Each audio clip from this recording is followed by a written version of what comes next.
Yo. We back. We back. What it is. That like button, subscribe to the channel. If you're new.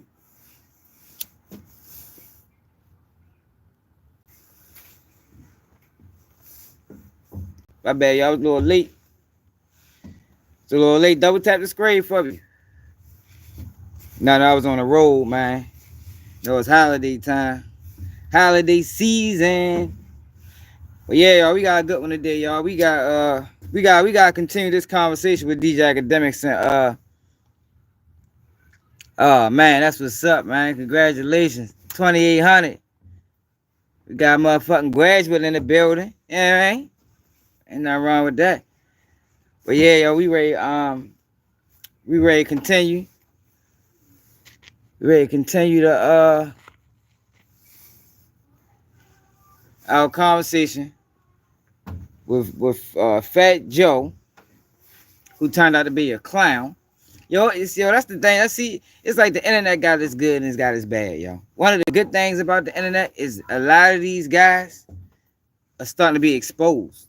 Like, I ain't know Fat Joe was this much of a clown. Like, I didn't. Learn something new every day.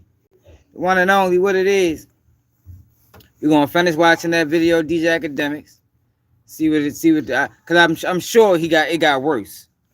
You know, what we just heard earlier, that just was a little snippet. I'm pretty sure he said a lot more that need to be addressed. And yo, another thing too.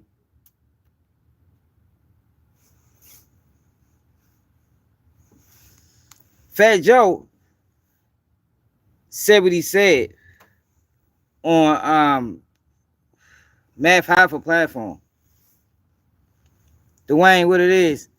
How Math Hoffa just sit back? I think he was laughing, yo. He thought that was funny.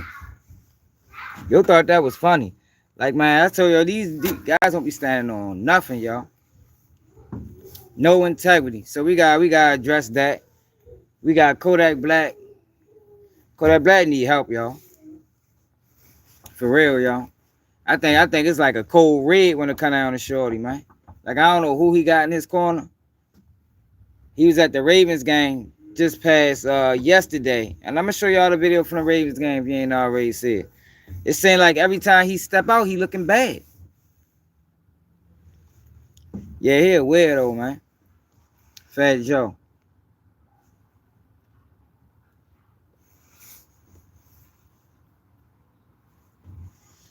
Keep trying to act like he down for the cause.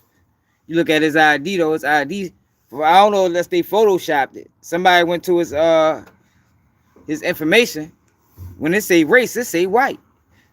I mean, yo been posing all these years. Fat Joe a poser.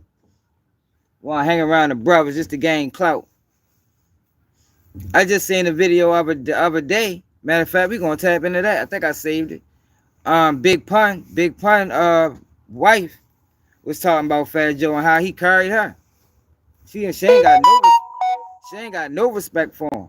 Like, how ain't as big as Pun was to his career, how you ain't gonna hold your peoples down, man, forever. Big Pun wife shouldn't have to worry about nothing.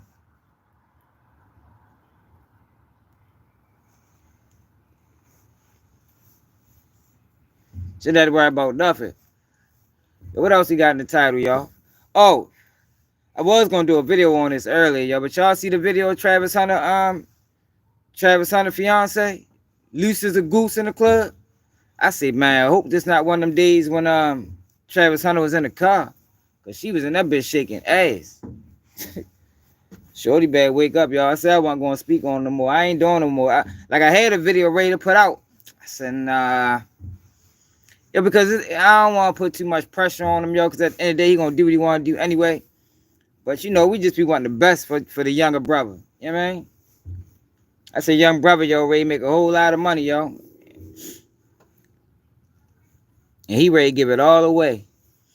Because, look, when I was doing that video, I noticed something that I missed last time. Y'all remember on that live when Travis Hunter's fiance was showing her mother and her father?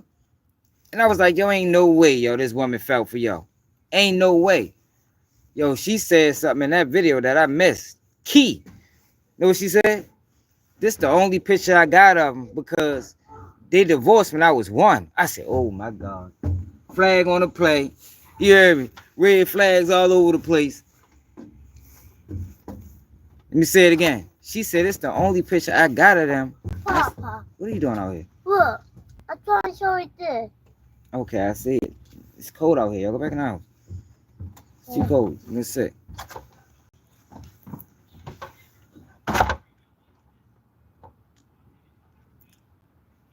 You said what happened? Yeah, but man, flags all over the field, man. Y'all, cause I told y'all, Uncle Luke even repeated it. Gold digging is that's a family trait. Gold digging is learned. Like true gold digging. No, yo, that's a learned behavior, man. And when she said her mother and her father fell out after a year, I said, oh shit. When you see her mother, then you see her father, you be like, nah, I ain't buying it. Especially considering the fact she likes street guys. Mm.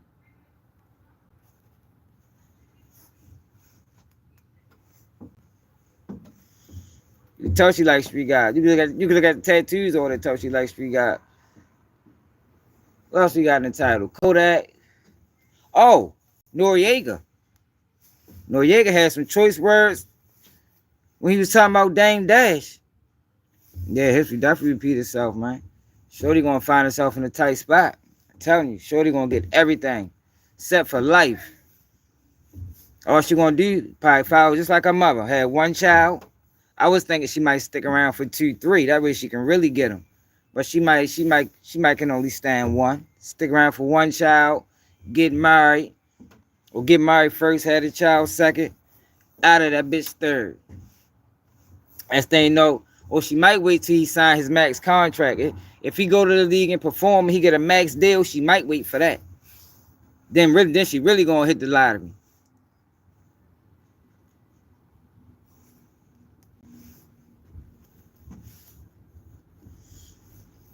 She really gonna hit the lottery. That y'all share the live, y'all, so we can get some people here. Share it to the social medias. I'm ready to go in though. It's cold as hell outside, man. Motherfucking frozen tundra out this bitch.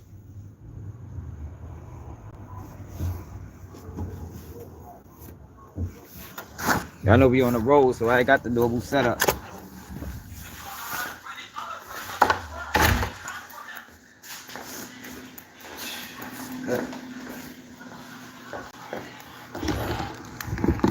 No, we ain't got the normal setup.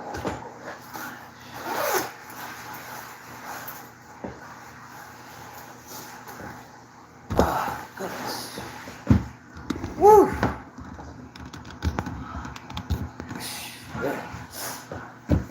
There we are. Freezing out that motherfucker, boy. But yeah, though. So let me show you what I was talking about Travis Hunter real quick. Yeah, but Noreaga, he ain't feeling Dame, and I ain't gonna lie, Dame kind of threw me for a loop too. See, yo, my thing is consistency. If your stance is consistent, no matter what your stance is, if it's consistent, I can fuck with it, whether I agree with it or not. But it gotta be consistent. Now I ain't felt no chinks. I ain't felt no chinks in Dame until now. Regardless, whole, you don't fuck with whole, cool. Yo, but you don't go to a platform and do this to the brother. You know what I mean? Let's get the Travis Hunter peoples though. Yeah, straight up. Look, soon as I get online, I should have did the video on it because people just catching on. I started this video early this morning.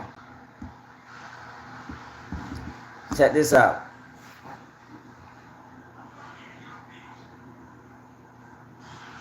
See y'all. See, that's why I ain't want to do no video on it, cause I don't want to put Shorty through that, y'all. Travis Hunter has deactivated his Instagram. After alleged video resurfaced online showing his fiance dancing with another man at a party. Look at this, man. She freaking out. Check her out. He probably was in the car. Damn, he got a nice grip on it too.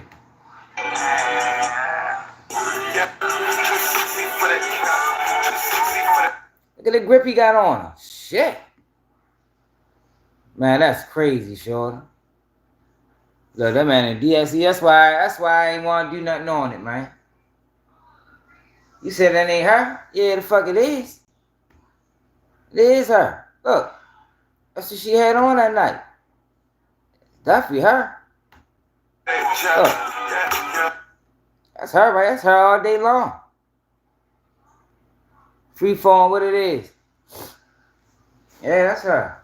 But let me show y'all something what I was talking about. So, Uncle Lee. Yeah, that's her, man. But I'm glad I ain't do no video on her, because I don't want to be the cause of yo, you know, doing nothing crazy to herself. But at the end of the day, he got to tighten up. Got to tighten up, shorty. Let me show you something. So remember I was saying, that's a learned behavior, man. Like real gold digging. I ain't talking about some shit that we see on the streets. I'm talking about real gold digging. Like, yeah, they in it for the bread. They trying to find a real come up.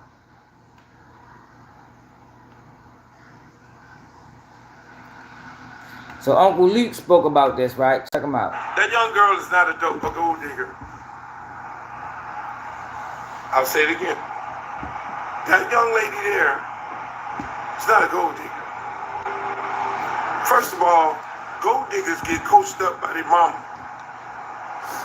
Like the song say, you get it from your mama. You were taught. Don't be no broke dude in your house at a very, very early age. Mothers teach that. The young lady would have known what to do in every situation. So look, you say mothers teach that, right? But then you go to the video when she's showing you her parents.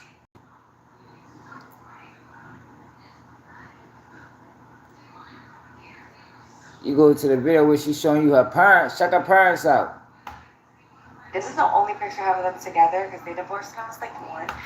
The only picture, red flag. And I missed this last time. Only picture, her and her mother do got the same. They got like the same forehead, eyebrows, but nose. But look, she said this is the only picture I got of them because they divorced when she was 1, which means as soon as she had the baby, she out of there. Because look at the pops. So yeah, this is my mom. I think we favor each other when her hair is straight. Like it's relaxed and straight. I think we favor a little bit. And it's my biological. Look at pops, man. Look at pops, y'all. Pops probably a motherfucking bioscientist or a biochemist. You heard me? She probably, Mom D's probably stay at home. I mean, secured the bag real quick. He more than likely she probably approached him. He don't look like the approachable type. I don't know. We gotta see him without his glasses. Take the glasses off. He might be a whole nother man. You heard me?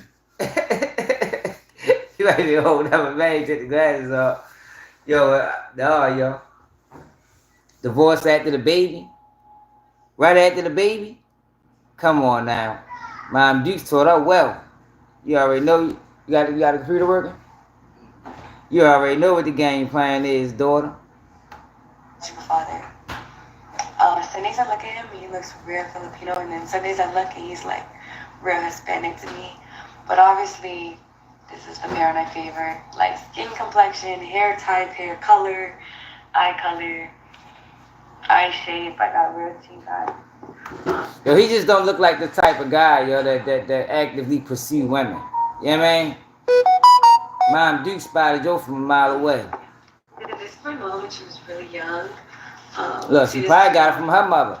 Like, sure enough, yo, that type shit. Yo, that type shit be hereditary, yo. Like, that's learned behavior, yo. You know what I mean? They probably come from a history of gold diggers. Grandma, gold digger.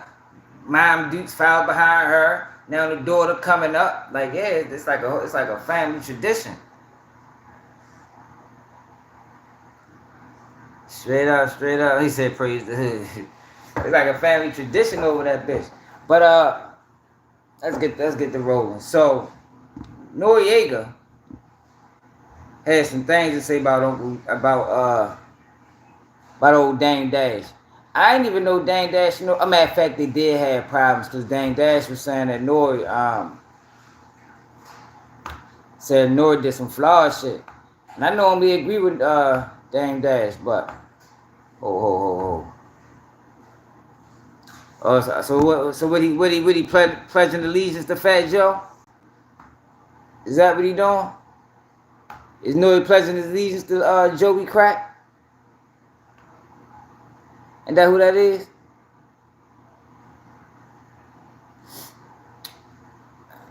So Dame Dash believes Jay-Z needs to reach out to white media. Alright, so check out what Nore had to say about him.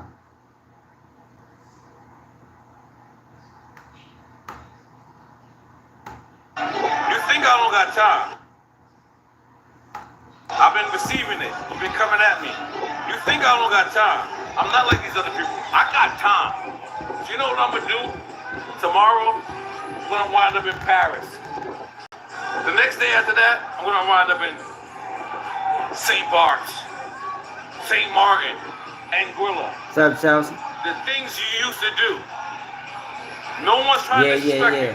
We're trying to show you love, but you keep coming at everybody. If you got beef with one person, you're supposed to keep that beef with one person. You got beef with everybody around him. People that's just, you became the lame yash. We don't want to disrespect you. And I'm trying not to, as much as I can, because I actually respect the shit out of you. But you became the lame, chatty-patty person that you said you were against. Get your life together. My number's the same. If you want to work it out. Alright, so look, this is what he talking about, y'all. So Dame Dash did an interview. Well, I think he did on his platform. Dame Dash. I ain't gonna lie, I ain't really like what he said. The question came up.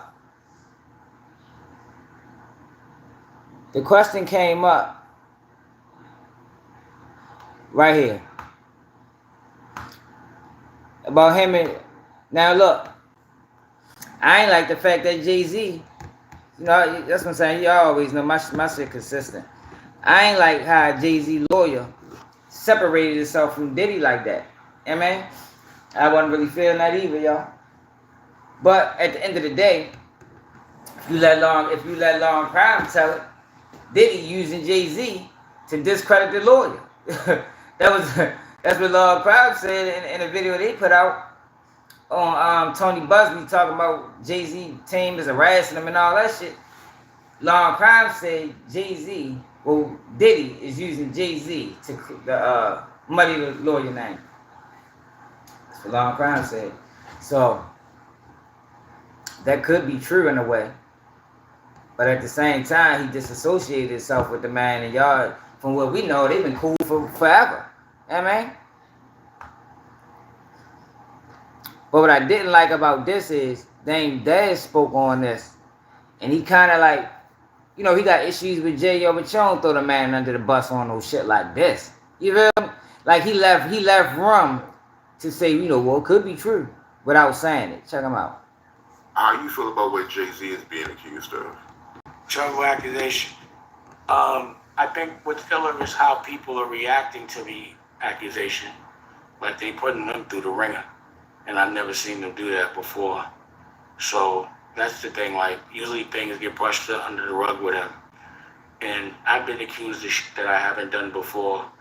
And people don't scrutinize that. I didn't get as scrutinized as he did. So I'm like, it's just odd to see him in that, getting looked at in that way by white people. Like Jay does, yeah, like I hope that shit didn't happen, but I'm like, damn, they They turned the world real. Like, people on a certain level have been fucking with him a certain way where he couldn't do no wrong for like 25 years straight. This is the first time he's not getting a pass with white media. You know, like, he can control black media because a lot of them either work or do business with him. You know, but like, you know, drink champs can't get him out of this one, and neither can Charlemagne. Oh, that's now I see why Nore decides. See, and that's what I'm saying. Like, why he doing that? Like, all right, you got beef with Charlemagne. I think Charlemagne coach votes too. Dame Dash, they ain't. I mean, Noreaga ain't really got shit to do with this. He ain't got shit to do with this. You got beef with Jay, but I just don't like how he left the conversation open-ended. Those are the guys that hold him down no matter what he does anyway. So he got to get to People Magazine and Entertainment Tonight right now because they on his head. But the question is why? Like, why now? You know? It reals. That case getting tossed, bro. I'd be like, yo, that's so ridiculous. Yo, take that to trial. You're not going to win. Let's get a deposition or something. You know? So I don't know why they on his head so much, pause.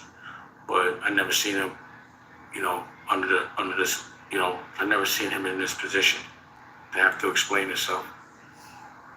Oh. Yo, but this is the thing, right? Yo, you gotta say something.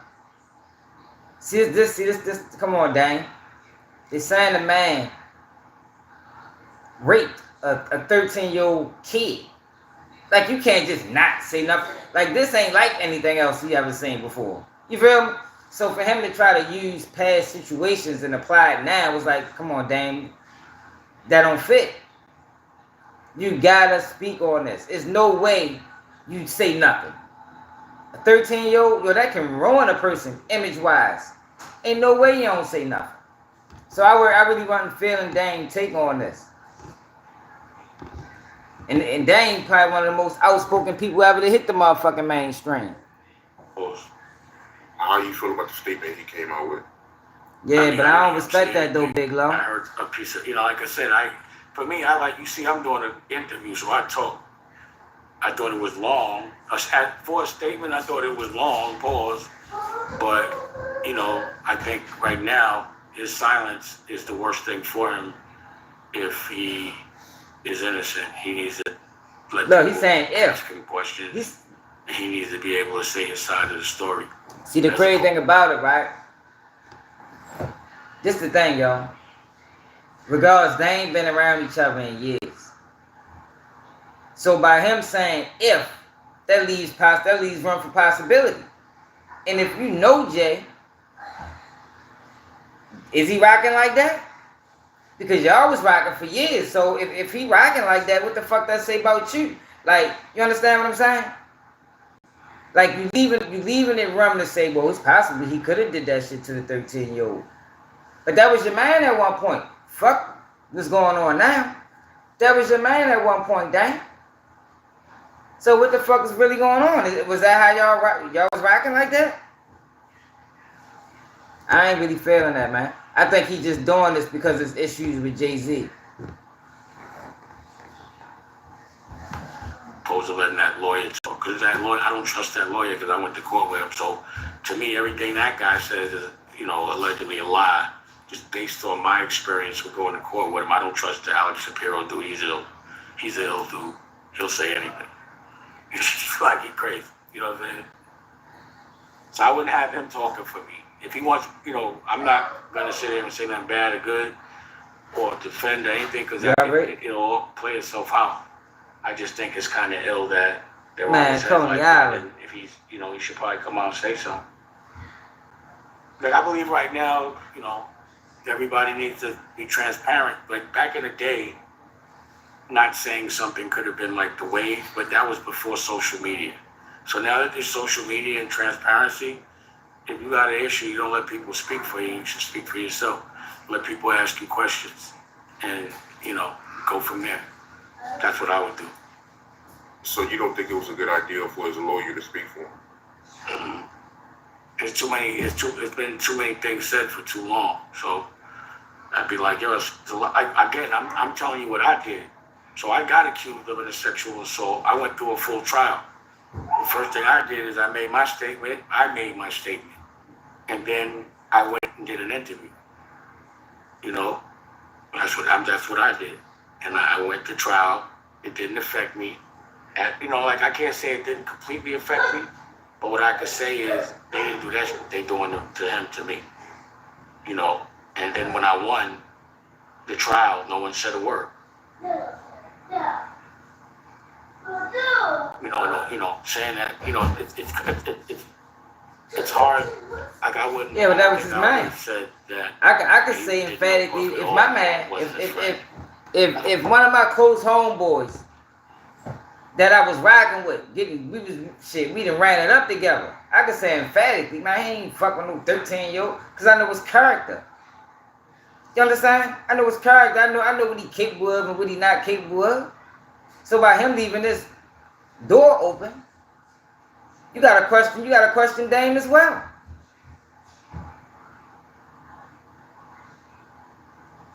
Yeah, he didn't do anything. His lawyer did that. I don't respect that though. I just said I don't respect that. But he didn't do it. I don't respect he allowed his lawyer to do it. But I can say I know what my man is involved in. This is my guy, it's my partner. We rocking. We making money together. If you making money with a motherfucker, you better know what they involved in. You can't just be making money with people and you don't know what they doing. They can ruin your whole empire. They can ruin your whole empire. Just because this my man, but I don't really know what he doing. Say you and one of your people's getting money together. They all getting the money together. He out this bitch. My prime example. DJ Envy and the Caesar guy. Prime example. You better know what your man involved in. You better know their capabilities. Caesar out here scamming. DJ Envy act like he ain't know nothing. I ain't got nothing to do with it. I ain't know he. But you promoting this guy on every platform. Every 4 shows you got him on the Breakfast Club. Man, get the fuck out of here. You know exactly what he was doing. If you didn't, now say it. Don't do that again. And if you didn't, it'd be hard to fucking prove it. Yeah. The scamming dude. Shit. That's a problem if you don't know what your man doing. That's a huge problem. I thought that was a little extreme. I think that was the wrong choice of words. I think that's going to trigger a lot of backlash. Or homegirl. That go both ways. But the thing is, I never seen him get backlash at all. So that's what I'm saying. Now he get backlash. Like, when do you know Jay-Z to be on his heels other than when he got beat up in the elevator? But that was nothing. But I've never seen him under the fire ever. Not in a long time. Not like, I never seen he loving it. He loving it. I've never seen people on his head like that, Paul. See, he loving it, man. Ever. Yeah, this might be my first time seeing people come at him like this. Like I said, I didn't hear him say anything. I ain't talking about Jay-Z. I'm talking about Dame Dash, bro. Come on, real, keep up. Some white man speaking for another black man. I'm talking about Dame Dash. Doesn't add up. It just doesn't work like that. Like, he doesn't know what to say on Jay's behalf. Jay would have to say that. They made millions together. So he instructed him to say that? Like, you don't even know if Jay told him to say that. He could have got off the stage and they was like, why'd you say that? He was like, I had to. You know, like, he probably said it because homeboy wouldn't. You know what I'm saying? So, who knows? Like, I didn't hear him say anything. It looked like I haven't heard Jay say a word. Caesar? Have you? Nah, I haven't heard him say anything. There it is. So y'all going by a piece of paper with words. Don't get caught up in that. I have not heard him say one thing yet. No, because Jay-Z and Diddy. Him speak, come on, bro. There you go with the dumb shit. Diddy and Jay-Z didn't build a record label together. They didn't sign artists together. They didn't make millions together. Dame Dash and Jay-Z made a motherfucking millions together. It does matter. So that's why I be thinking you're a kid, yo, or a YouTuber. Does matter. I cannot know what Joe Smo down the street doing. Yeah, that's my guy. I rap to him when I see him. Yo, what it is? Give him, yeah, man. Give him the peace sign. Chop it up with him. I cannot know what he doing because what he doing won't involve me. If he go down, it's not gonna be connected to me. But my man I'm getting money with, I got to know what he involved in. It's a must. It's imperative. Because if he can sink my ship. He can sink my ship. Joe Smoke that I be rapping to on occasions, he can't sink my ship. We don't need rap like that.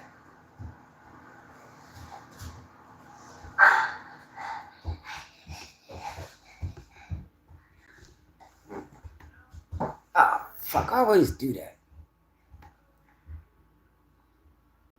They would have to say that.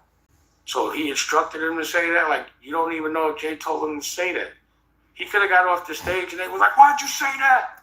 He was like, I had to. You know, like he probably said it because homeboy wouldn't. You know what I'm saying? So who knows? Like I didn't hear him say anything. I haven't heard Jay say a word yet. Have you? Nah, I haven't heard him say anything. There it is. So y'all going by a piece of paper with words. Don't get caught up in that. I have not heard him say one thing yet. You know? Until I see him speak, he hasn't spoke to me. That's why I said I don't think he did not say that. His lawyer said it. So what else is the lawyer gonna say? You know what I'm saying? Right. But speaking of his lawyer, what did he do to you personally? Alex Shapiro, he is the one. I'm gonna tell you what he did. I could tell you this is not allegedly. First of all, he works for he tripping, Mike. As we see. He represented Rockefeller Inc. for Rockefeller Inc. and they made that phony case against me saying that I was trying to sell the whole thing. Yo, I don't know. See, that's the thing, yo. That's what niggas don't. Yo, we from shit get real, man. Yo, you better know what your people's doing, man. What you talking about? Shit. Next thing you know, niggas been to spit the block and killed your dumb ass. Whole time your man and did some fuck shit you don't even know about. They done caught you down bad. Like, yo, shit get real, bro. Like, I don't know where you from real, but shit get real in Baltimore streets. Shit get real. You better know. Now you getting gunned down. You don't even know what the fuck happened. The whole time your man just robbed the plug. When we went to court. And if he ain't tell you, they ain't your man. Thinking about him again, because he was like, now you taking me to court. I don't know what hood you from though, real. It was a straight lie. And the only purpose of it was to illegally change bylaws. You would understand that. Prohibited me from selling my interest unless they all agreed to it. And then the way they had the meetings, he was the one at the meeting changing the bylaws, speaking and talking in such a disrespectful way. Like he ran Rockefeller or some shit. So, you know, and then the comments that he made, like, couldn't have been outside. Masters back in certain years, like every single game that he played with me was a lie. Like he lied a lot. Like it was a straight lie. And then they was harassing me with the lawsuits, sending me all type of papers and shit. And I just didn't give a because I knew. I was like you see, look at the way no one ever talks about the fact that they just dismissed the case. Nah, he's an ill. That's what I'm saying. He's like, he does whatever, says whatever, he does whatever, he doesn't play. I'm saying he's the real deal. Those two going against each other will be very interesting. Nah, yeah. Everybody be asking me, man, does the blue chew? You know, he just like trolling. I ain't like how Dane carried that though, man. I think he carried that based off their relationship and how Jay-Z doing him, and not based off the situation.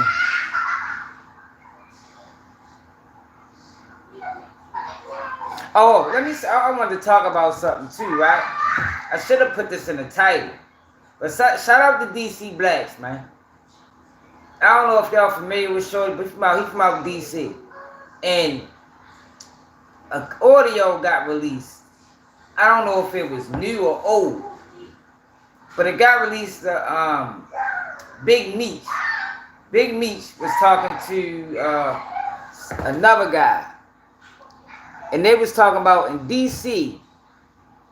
They had a party for Elpo. Man, this nigga went off. We gotta watch that. Shorty went off. Speak to DC Blacks, man. Well, he ain't like nothing about that. And I don't blame him.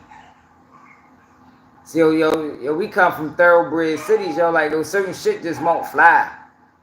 Like a Woody wouldn't fly in Baltimore.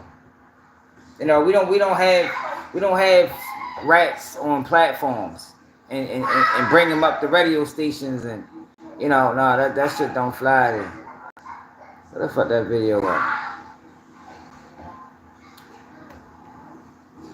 I want y'all to see this though. DC Blacks. Man, he went in on Big Meech. And I don't blame him.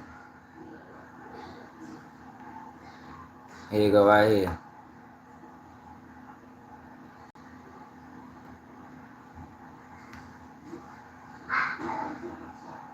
This recording, I'm not even gonna call it an interview because it was really gossip. This gossip between Big Meech and Cavario has resurfaced, at least in the DC networks, right? And a lot of people don't know that's Cavario on the phone. So I'm gonna play the recorder for you. Came on what they say, they threw him a party in DC. Unbelievable. Unbelievable, man. Unbelievable. All places in DC, I'm really surprised. Yeah, that's what they say. I mean, you know, I wasn't there, but I think with the Club Dream, they used to be Dream. I think it changed to Live or something. I'm not sure. Huh? Yeah, they turned to Love. Yeah, Love, whatever. I mean, I heard. That's what I heard. You know, I'm like, man, that's crazy. But you know, y'all want to kill Rayford and y'all want to kill Nicky Barnes. And, you know, yeah, and all this shit, but shit, it's a gang of rats and came home that you ain't done nothing to, you know. So I mean, my advice, man, really right now, man, is to do is you can't take the heat, get out the kitchen, man. You ain't supposed to play the game, man. Big Meech has a humongous black cloud over him right now. Now, I'm a paperwork expert, so to speak. When I look through all the paperwork, I don't see no Rule 35 or no 5K1 in his docket sheet or his prison record, his federal records on PACE or anything. I don't see it. But Cuffy, shout out to St. Louis, and the whole St. Louis crew that view it this way. There may be some others. You know, there's a big question mark on Big Meech in this connection with Tammy Corn, and now he's home. He has the opportunity to talk about everything but that, so I kind of went light on him. Now, I don't feel the same way. I'm not going to bona fide call him a rat, but he definitely hooked up in some rat-type behavior with Tammy Corn. Which leads me back to what I'm saying. I don't like Cavario. I don't like him because of his ethics, and I don't like him because of his integrity. I don't know him personally. I'm going to tell you why I don't like him personally. I met him through a buddy of mine via telephone or social media. I never met him in person. If I would ever looked in his eyes, I probably would have known he was a fraud. But one of my friends kind of like him, still like him to this day. I don't think he fully understands this. So he said, hey, man, you know, send some of your articles down in the Cavario. You know, he messed with Benzino. They got Hip Hop Weekly. You know, you can do what you're doing over here and over there. I jumped out there and tried it. Now, I ain't going to act like he stole millions of dollars worth of intellectual property, but his integrity is garbage. His integrity is garbage. I mailed him an article that I wrote about Wayne Perry when the Tom Ford Jay-Z song just came out, right? I wasn't even looking for money. He must have thought I was looking for money. I was looking to build a relationship and start to continue my writing thing outside of prison.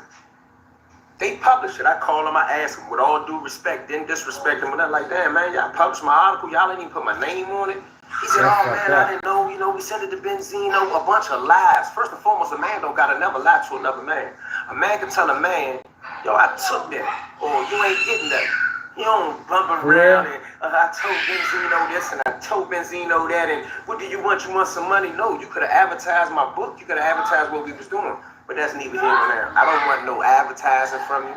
I don't want no money from you. I want the world to know that you have no integrity and no honor. First and foremost, who's supposed to be from the streets? They go by Cavario H. Everybody know your buddy named Demetrius Flannery. Everybody know your other idol, Alpo Martinez. Everybody know their whole name but you. You don't say your whole name. My name Eon Williams. Everybody know me. You can look me up.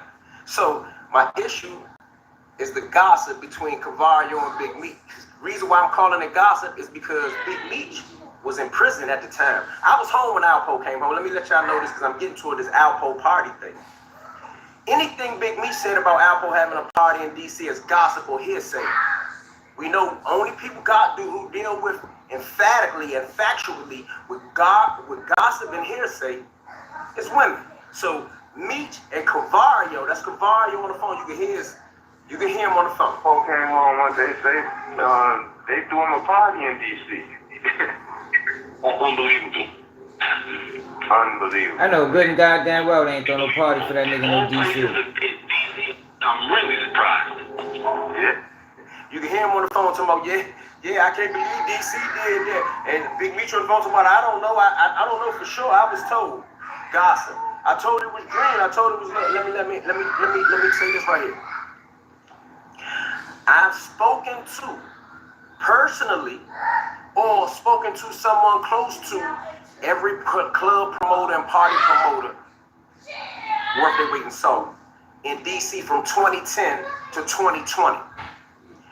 There's no record of an Alpo party. There's no record of an Alpo site. So now I'm starting to believe that Cavario, no disrespect to my New York family, shout out to my New York family, Cavario, a suspect New York nigga, started a rumor, got Big Meech on the phone. I don't even think Big Meech knew he was being interviewed. That's to give him the benefit of the doubt. And if he did, I don't care. To get him on the phone to talk about Alpo having a party, and now I want to question this. Hold on, no, I don't want to go too fast.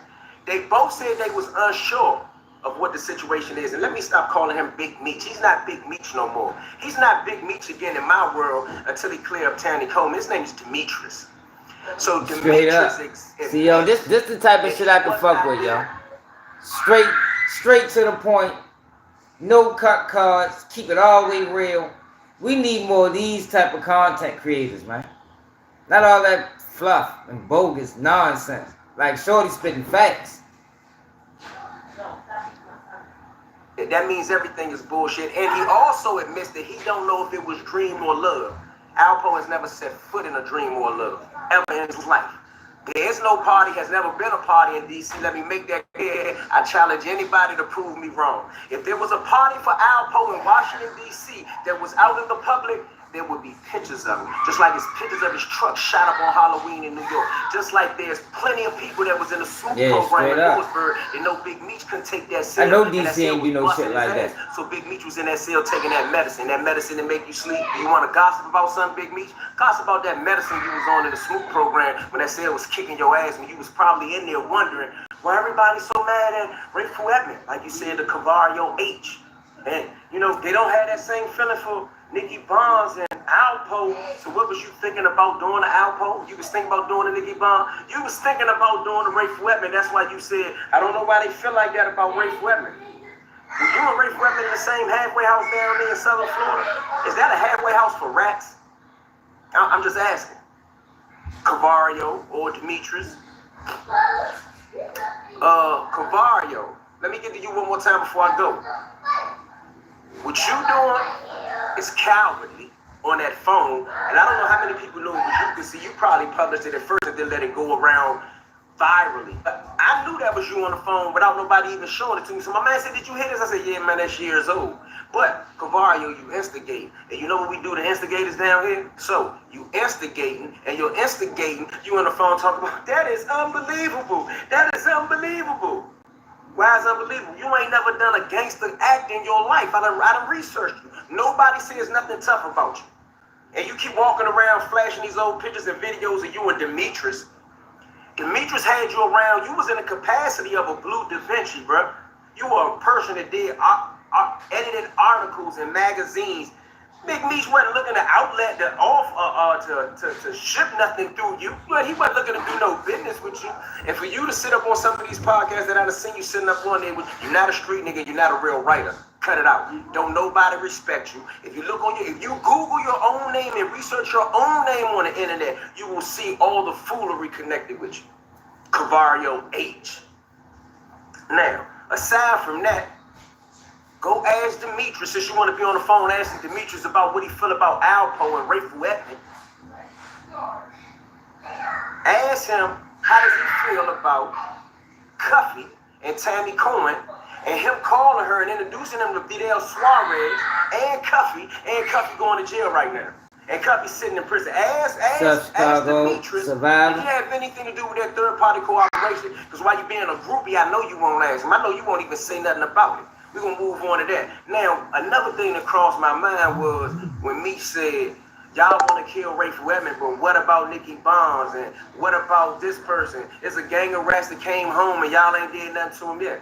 Why you promoting that, Meech? Why you promoting that, Demetrius? Y'all ain't going to touch no rats either. You might be a rat. You can sit on the phone and you can name Nicky Bonds and Alpo and Rayful Edmonds. You can talk about all this, but you can't talk about Tammy Cohen. You can't talk about Deion Gavin. You can't talk about that, Meech. Can you talk about you and Rayful Edmonds being in the same halfway house? Is that a halfway house for rats? Now, the last thing I want to point out about this dude Cavario, because it's so funny to me, is that he keep running around talking about Don Diva was my old magazine. Listen here, I ain't gonna put nobody's name in it, but I know the people who run Don Diva personally. I wrote for Don Diva personally. Cavario H may have helped some people out here and there when Don Diva was like a newsletter on idea, but the magazine is known for being, authentic and, representing street culture. That is not nothing he was a part of. It may be an article here or there, but he ain't running no magazine. DMV not Baltimore, running a magazine. Why is there not another magazine that he's a part of? I embrace it. I embrace the DMV, like but most people don't. Now, don't give him no credit for Hip Hop Weekly. That's Benzino thing. And I'm gonna show you in this video where I sent him the exact article at the date. Now I may not be able to find Hip Hop Weekly, but whether you believe it or you don't, this is his email. But you don't have to say it to his face. Why y'all say that? Yo, you don't gotta say it to his face. He was here, right. Now, if you say it online and you get face to face and he asks you what you say about it, then you say, yeah, you's a rat. You don't backtrack, but you don't just gotta walk up to him like, boy, you's a rat. For what? He know here, right? He know what I said. You feel me? Now, if we ever bump cross each other, yeah, you gotta stand on that. I respect what he doing. Cause at the end of the day, yo, Demetrius, Big Meech, people wonder what the fuck going on. Cause I think that Tammy Cohen shit was wild, and I think he did bust a move because I can't see it no other way. Like I told y'all before, this not a girl that got his car. No, she got his life rights. She got millions of dollars in her motherfucking possession. And she's a known informant. You can't pay me to believe nothing different, man. And I know good and goddamn well DC, like Baltimore, yo, when it come down to morals and shit and principles, niggas ain't embracing no rats. Elpo ain't have no party in DC. I can tell you that now. It ain't happening. Like, I don't know if it's an up north thing or like a northeast thing. Yo, but when it come down to certain shit like that, yo, we stand on law, man. For real. Like that snitch culture that we see sprinkled all around the internet, that shit not going on in motherfucking New York, DC, Baltimore, Delaware, Philly. That shit ain't going on up there. Maybe all the way up to fucking Boston. That shit going on other places. Like, that shit will not go on this side of the world, man. I promise you. Straight up. Death before the zombie. DC, them boys stand on that old murder shit. They stand on that. Ain't no way. Them niggas would have shut that shit down. They found out Elpo was having a party in the district. Shit. That boy would have shut that shit down, yo. Like, and that's be the crazy thing about it, right? It's like the whole world is showing this snitch culture, and on this side of the world, we looking at it like shit. Well, that shit ain't gonna fly here. Not saying that every snitch gonna die, but they get their day eventually. They get their day, even if motherfuckers fucking with them for the moment. Even if they fucking with him for the moment.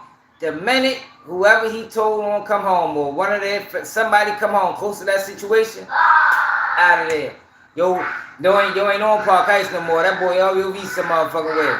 In a hole. That boy done moved out fucking Columbia some motherfucking way. Like, yo, we stand on that shit, yo. Like, that shit different, yo. Straight up, man. Sleeping DC Blacks, y'all. Society. I fuck with that, yo. I think that's what we need, yo. We got too many people lying on the internet for views. Yo, a snitch is dishonorable, y'all. It's not nobody that's funny. It's not nobody that deserves a platform. I'm talking about a street snitch. A street guy turned rat. It's not somebody that we should be taking any advice from. How are we taking advice from people that couldn't even take their charge, man? Couldn't even take your charge? Yo, taking your charge is the easiest thing to do. It's yours. We sitting here watching niggas and supporting niggas that couldn't even do the smallest of things. Like, man, shit. Right, yeah, this shit different, y'all. I fuck with that video. He carried it like how he posed it carried it. But like I told y'all, yo, most rats normally lie, steal, cheat. Like, they dishonorable people, y'all. That's why it's crazy that they trying to push that shit. They trying to push that shit into the culture, and they're not explaining what a rat is. They're not explaining what a rat is. Check this out, though, y'all. Got a personal connection to This is a hell of a It's gonna be hard for me to open up to it because I don't know how things could go. right. But if you like and what I feel about a therapist is like, no. That's my grand. Got a personal connection to you got a person connected to it, it's gonna be hard for me to open up to it because I don't know 50 years, 40 years, 50 years. You know what I'm saying? Both of and it's different for various reasons. You know what I'm saying? We got the internet main one. terrible. You know what I'm saying? That's the main reason why it's different. Accessibility, Pretty much accessibility. and we're superstars. You know, so it makes it. Superstar, you got accessibility, and you got people who like, you got this whole, you got like so much negativity and devilish shit in 50 years, 40 years, 50 years. You know what I'm saying? I see you tell your daughters at a young age, they already growing up to that. If they get $100,000, they gonna know what to do with it. Exactly. I done gave $100,000 to damn near 100 people. Right. And nobody don't even know what to do with it, the next step to do with it. Only thing they know how to do is spend it. Only thing I knew how to do is spend it or buy some drugs. You know what I'm saying? When you learn. Yo, the crazy, and this the shit that's fucked up, right? You got DJ Akademiks over there pushing this fucked up narrative on Lil Baby. Yo, and Lil Baby is one of the realest young, well, he ain't that young no more, but one of the realest dudes out here, man. Shorty keeps that shit all the way real. Like, no cut cards, no nothing flaw on him. Like, Shorty keeps that shit real. And you got DJ Akademiks, who's a fucking cornball, dragging yo all through the mud. I don't respect that, man. Like, listen to this conversation he had. He talked about how he gave out 100,000 to 100 different people, and they don't know what to do with it. Then say shit, I didn't know what to do with it. How many people gonna admit that? I mean, most people would just throw niggas under the bus. He say, man, nah, shit, I ain't know what to do with it either. I had to learn. Investing and accounting, and bro, I got my accountants from calling niggas. Right. I DM Rick Ross, I DM 21 Savage. I just started looking at the people who I seen who had like the right business. And, bro, I done got over $100 million from labels and deals. No, not one time. Nobody still haven't told me how to pay my taxes. Nobody even never told me pay my taxes. That's crazy. It's just I always knew from growing, like from being around. I heard people have tax problems. People don't pay their taxes to the point I was doing it so wrong. My first tax bills was so high because I was on some hustling shit, like saving all my money. I see you tell your daughters at a young age, That's they crazy, already man. going. He say, man, ain't nobody never even teach him about taxes. He just knew about it. So now we see how so many of these artists get put in these fucked up situations. Now they owe taxes from 20 years ago, and it's like, yo, how are you giving people all this money and not even explaining to them what to do with it? Like, you got these labels bringing these kids from fucked up beginnings, humble beginnings, you know, bringing these kids in with low education, giving them a duffel bag full of money, and ain't telling them nothing. That's why you got situations like this, yo. So, Kodak Black, y'all. Kodak Black. Over. Kodak Black. He need help, man. Sure he need help. Let me show y'all this real quick. Look at this, though. She did everything in her power to remove her baby daddy out the picture. Like, yo, this petty is a motherfucker. Look at yo. Yo, she got shorty with a motherfucking little helicopter. Hold up, check it out, yo. Yo, that's fucked up. He must have did some fucked up shit. God damn, son. The fuck you do, yo? She can't stand his ass. She don't even want him in the picture. That's fucked up, though, because them kids gonna need him. Kids gonna need him. Yo, did y'all hear about this? It was just before 7:30 this morning when our person of interest and the victim were both riding an F train to the end of the line at Stillwell Avenue in Brooklyn. As the train pulled into the station, the suspect calmly walked up to the victim, who was in a seated position at the end of a subway car. The suspect used what we believe to be a lighter to ignite the victim's clothing, which became fully engulfed in a matter of seconds. Officers who were on patrol on an upper level of that station smelled and saw smoke and went to investigate. What they saw was a person standing inside the train car, fully engulfed in flames. With the help of an MTA employee and a fire extinguisher, the flames were put out. Unfortunately, it was too late, and the victim was pronounced on the scene. Unbeknownst to the officers who responded, the suspect had stayed on. It was just before 7:30 this morning. Man just said that it was a homeless woman was sleep on the subway. Yo decides to set her on fire, yo. Like, come on, shorty. What the fuck wrong with you, man? They be doing a lot of dumbass shit out here in this world. But hold up, dang, we got hella shit to talk about too, y'all. Hold on, y'all. Let's get to Kodak Black first. So Kodak Black, y'all, and that's what I was talking about. It's like, yo, the labels be setting niggas up, and it might not be intentional, but it's like, yo, you can't give a person $20 million that never had $20,000, and just here go your bag of money. Like, they need to set up some financial literacy classes, or, you know. Like, yo, little baby said he didn't even know nothing about patent. Nobody told him. Even still today, the man been in the industry for 10 years. At least, I mean, almost. Even still today, nobody even explained to him how to pay his taxes. Yo, that is crazy, y'all. And I covered the situation, y'all. The kid by name was Sauce Pack TB. Are y'all familiar with Shorty? So, Sauce Pack TB parents is suing Sony Music because they made Sony Music, or executive, or somebody, A&R, somebody over there at Sony Music. They made them like I don't want to say kid take, because he wasn't a kid, he wasn't young. What it is, yo, when you like they adopted him, you know. And this kid died the day after his birthday from overdose. And they was drugging him because that was good for his image. Now, his family, and I don't think I seen nobody else cover this. I did this a while ago. His family is suing Sony because he died on their watch. So now you got Kodak Black, y'all. Yo, Kodak Black, we might not see Kodak Black too much longer.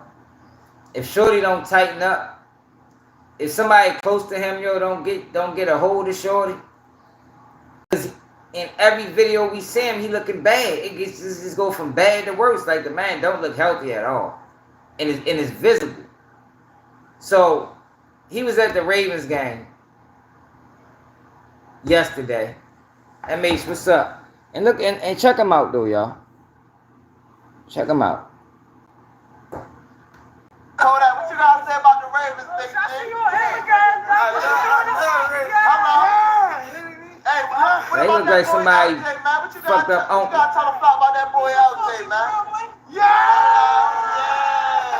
Hey, that boy Yak in the city. Yeah, Yak in the city. I live out here. Yak in the city. Let him know. Hey, Kodak, what you gotta say about the Ravens, big thing?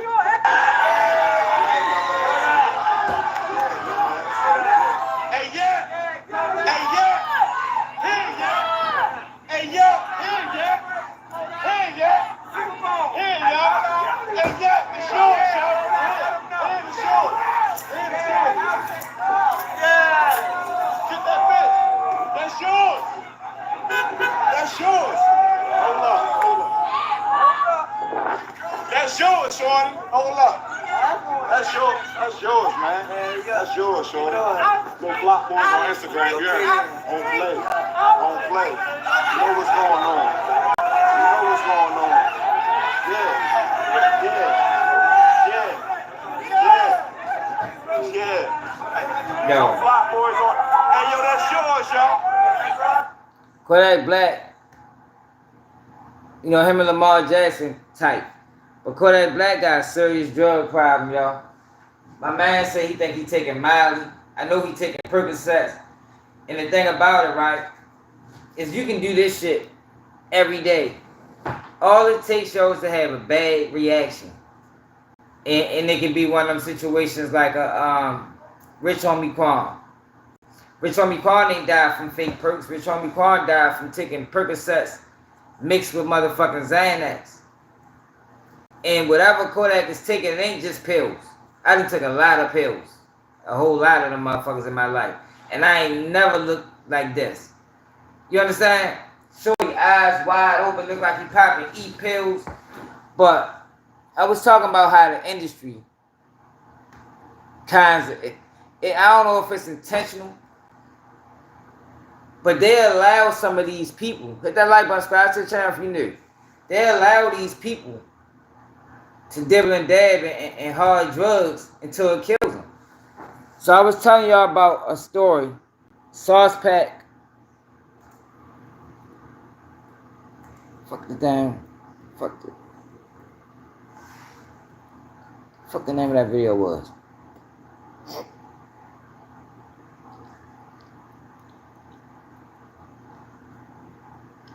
Alright, Sony Music sued. Listen to what Sony Music allowed to go on with this young kid, man.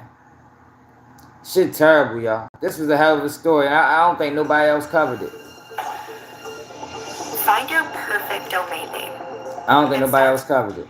YouTube, what it is, good people. He's from out North Carolina. Man, thank you. He's from out North Carolina. And this is right after Sony Must Pay. Can y'all see that? Sony Must Pay Underground Atlantic concert shooting. $160 million. Listen to this story though, y'all.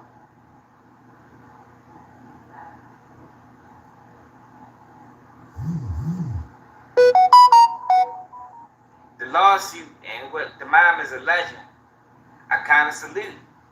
Check it out.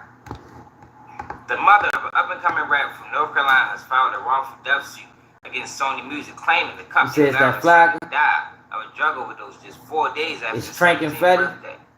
New court paper show. Tobias Johnson, it probably is. I don't know, yo. Ain't no TV, was found unresponsive in a Houston, Texas hotel suite on November 6, 2020 by his manager, who was sharing the room with him, according to the Manhattan Supreme Court lawsuit. Mom, Kenyatta Hartley, who is suing Sony Music Entertainment and other labels, record label LLC and No Stress Entertainment LLC, claimed she had voiced concerns about her son's well-being after seeing photos of him on social media using drugs and appearing high. Her filing for Friday states. He was 17 years old. Her son, who went viral earlier this year on TikTok with his song "Ballin'," take a break and spend some time home, and asked the label if he needed any help, the court papers allege. But Harley was assured by No Stress Entertainment that it would keep him safe and away from drugs, the suit claims. Photos posted the night before his death, however, show that the record label had taken Tobias out to celebrate his 17th birthday. The pictures show him under the influence of illicit drugs later found during his autopsy, the court papers say, including screenshots of social media posts. The young rapper went on a 2-day drug binge that ended with his death from an overdose of opioids and other prescription drugs. His manager at No Stress Entertainment was asleep in the same suite at the time, the suit alleges. For 2 days, the label gave Tobias access to illicit drugs, watched him consume those illicit drugs, and then watched those illicit drugs kill him, the suit charges. The binge started in Atlanta, Georgia, and continued in Houston, Texas on November 5, 2020, the court papers say. The rising star had complained about severe stomach pains around 11 p.m. the night before, or just 12 hours before his death, but no one did anything about it. Johnson had fentanyl, amphetamine, Xanax, oxycodone, and tramadol in the system, the suit says, citing an autopsy report. Harley claims that the label was contractually obligated to act as a son's chaperone under the terms of his contract, especially since she couldn't afford to go on the road with the teenager, the court papers show. Ms. Harley trusted that the defendant, No Stress and Records, Sony goals were aligned with her own, that Tobias' health, safety, and welfare was top priority, the court papers charged. Ms. Harley trusted that, if nothing else, defendant No Stress and Records, Sony, had an interest in protecting their business asset. She must now live the rest of her days knowing her trust was misplaced, the suit adds. The labels failed to keep him safe and away from the drugs, and in fact encouraged the drug use as part of the culture, the filing claims. Harley claims the companies treated him as a commodity rather than a human being. Harley initially filed the suit in Georgia in 2020 and still has a separate lawsuit pending against No Stress Entertainment there. But Harley had to refile her claim against Sony. See, this is the thing, right? How is these ladies? If I invest $5 million in an artist, I'm not gonna allow you to go out like that, yo. Ain't no fucking way. This is my investment, the fucked up part about this game is they are allowed to put insurance on these rappers, so they don't even give a fuck about them. They probably make more money off of them dead, man. They need hip hop needs a union, like an independent union, not a union that works for the labels, but an independent union that's outside of the labels that can make sure everything is running right. Because there's no way, if I pay you $5 million or $10 million or $100,000, I'm not gonna allow you to continuously get on platform and get on camera looking like life is almost over. Man, Kodak Black look like death, man. For real, yo. And it's crazy because everybody gotta see it. The people around him have to see it. Shit, we can see it from the comforts of our own home. He probably got a situation where he be talking to us. He just gone off drugs, yo, and it's fucked up, yo, to see Shorty with all that talent, and it look like it's going to end bad. Kodak, this is one of them situations where going to jail might save him. That's probably why they keep locking his ass up. The labels could be behind him getting locked up so motherfucking much. Lock his ass up, yo. Hopefully he can, get himself clean. But it's terrible to watch, yo. It ain't going in right. It ain't going in right. I'm telling you. Shit going in bad, yo. He keep chasing them drugs like that. Y'all say it's Flaka. And me said it started at the Super Gremlin. You might be right, y'all. He can't stand that song. That Super Gremlin song had a serious effect on the community. Serious effect. 'Cause like I told y'all, I don't remember people taking them fake pills before he put that bar in that song. I don't.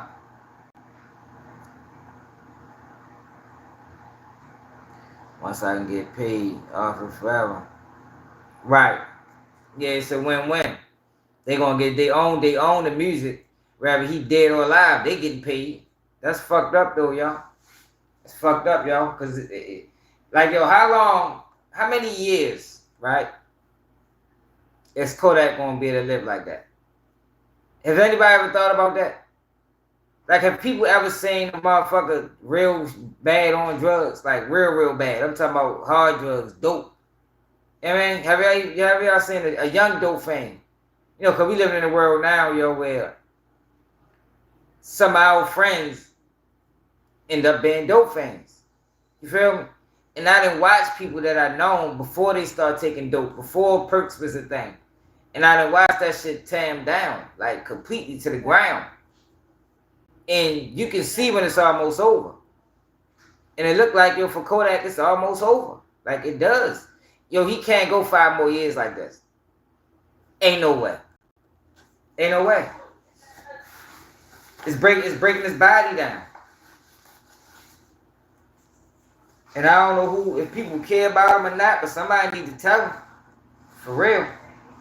I see 2 more years of that. I feel it.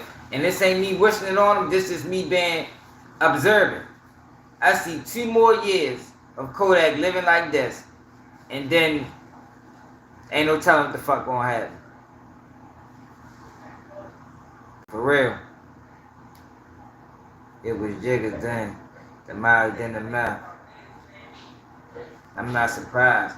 Yeah, yo, but whatever he was taking before, it wasn't breaking him down like this. What the fuck is Flaka? People said it's Flaka. What the fuck Flaka is?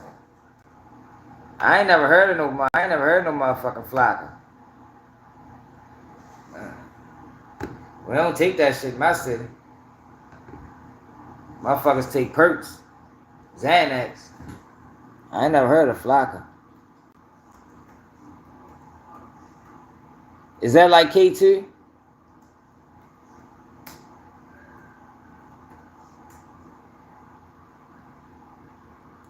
Synthetic.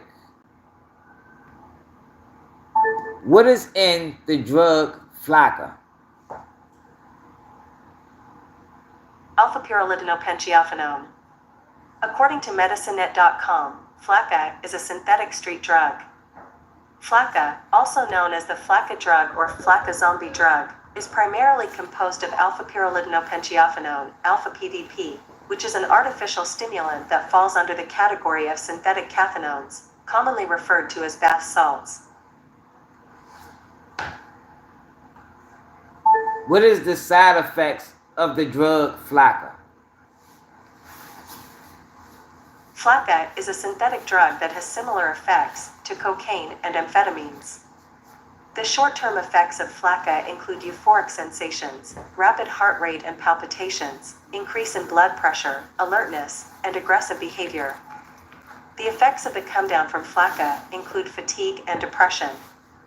Side effects of Flaka may include euphoria, increased focus, rapid heart rate, high body temperature, twitching, delusions, paranoia, extreme agitation, renal damage, depression, brain damage, hallucinations, Damn. increased strength, violent behavior, near-lethal blood pressure, and body temperatures of higher than 106 degrees Fahrenheit.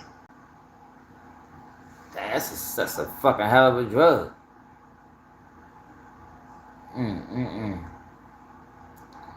Yeah, y'all. Shorty gotta tighten up, y'all. So it's bath salt.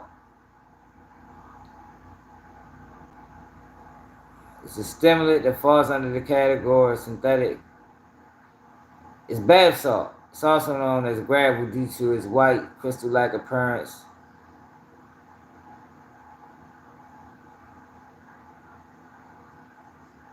Snorting, people sniff it.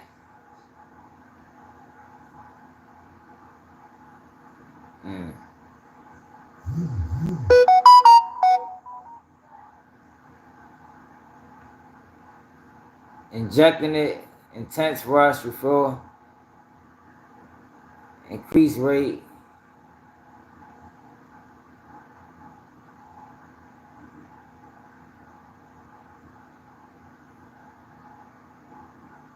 Oh, they say South Florida.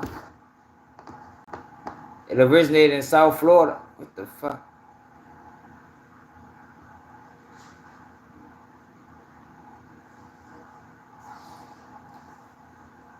Among partygoers in Europe during the 1990s, so does bath salt.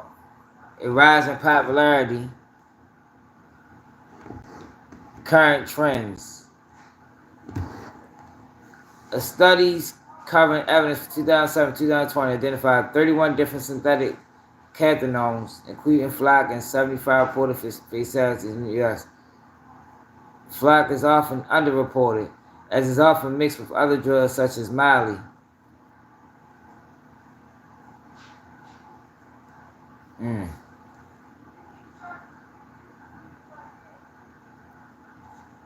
Recklessness, unprovoked aggression,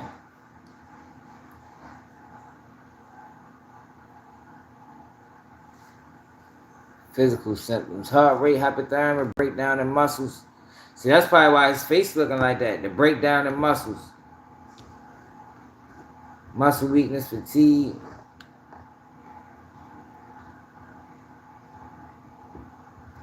Man, shorty gotta tighten up, man. He gotta tighten up, y'all. I'm telling you. He ain't gonna be able to live too long. He ain't gonna be able to live too much longer like that. Looking bad.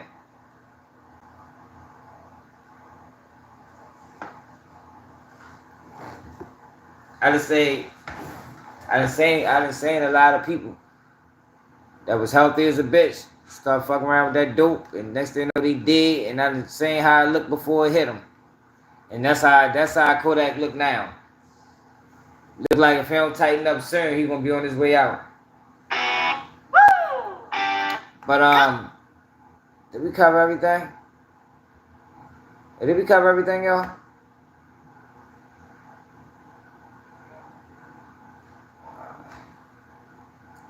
I want to talk about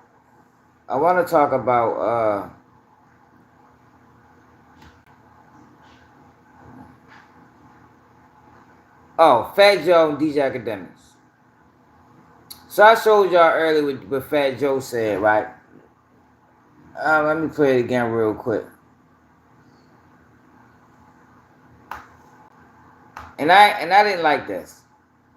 So he sat down with Math Hoffa. Math Hoffa be striking channels, so I don't really, I ain't no real huge fan of Yo for real. Because it's not striking by giving out copyrights. But yo, how they sit back? This is 4 or 5 black men on this show. I got a video scan on how Big Pharma, how they trick people into using the motherfucking drug. But it's 4 or 5 black men on this show, and they sat around and they allowed Joe to say this. Yo, you got a panel for the black man. Thought that shit was funny. Yo, that's why, yo, we got a large ignorant population, yo. And it don't even matter. You can be rich and still ignorant. Like, ignorance don't have a price tag.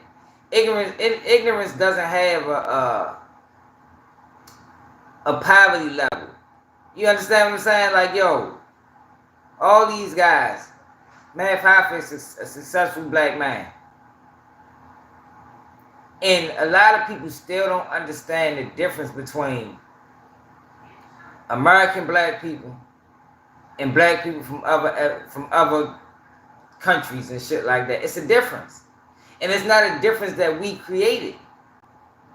Black people, yo, are some of the most welcoming group of people that you'll ever meet. Like, if we give everybody a chance. And sometimes that hurts us. But we give everybody a chance, yo. We don't raise our kids on hate or none of that. None of that. We raise our kids to treat everybody the same, man.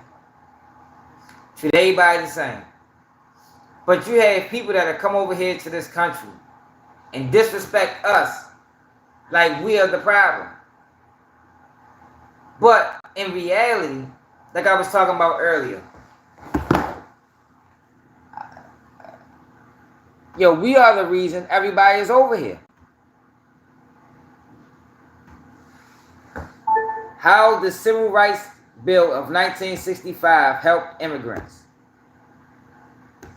According to FacingZouth.org, President Lyndon Johnson delivered remarks at the Statue of Liberty before signing into law the Immigration and Nationality Act of 1965. Inspired by the civil rights movement, the law did away with racial quotas in the U.S. immigration system.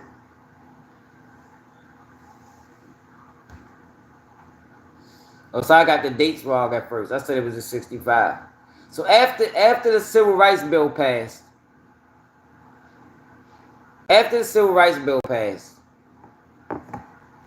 it opened the door for immigration. They put a hope on immigration. Let me read this real quick. I don't know all them names, so I'm gonna skip them. Can y'all see this? But everybody comes over here and they give us their ass to kiss. This very country to which many of our people were taken as slaves during the transatlantic slave trade has now decided to ban refugees from some of our countries. So said African Union head, whatever, addressed the group members during this week's summit in Ethiopia. We're speaking about President... Oh, this is old. All right, here you go. When our 4 African-American college students from North Carolina in North Carolina's AT&T University sat down at a segregated Woolworth lunch counter in Greens High.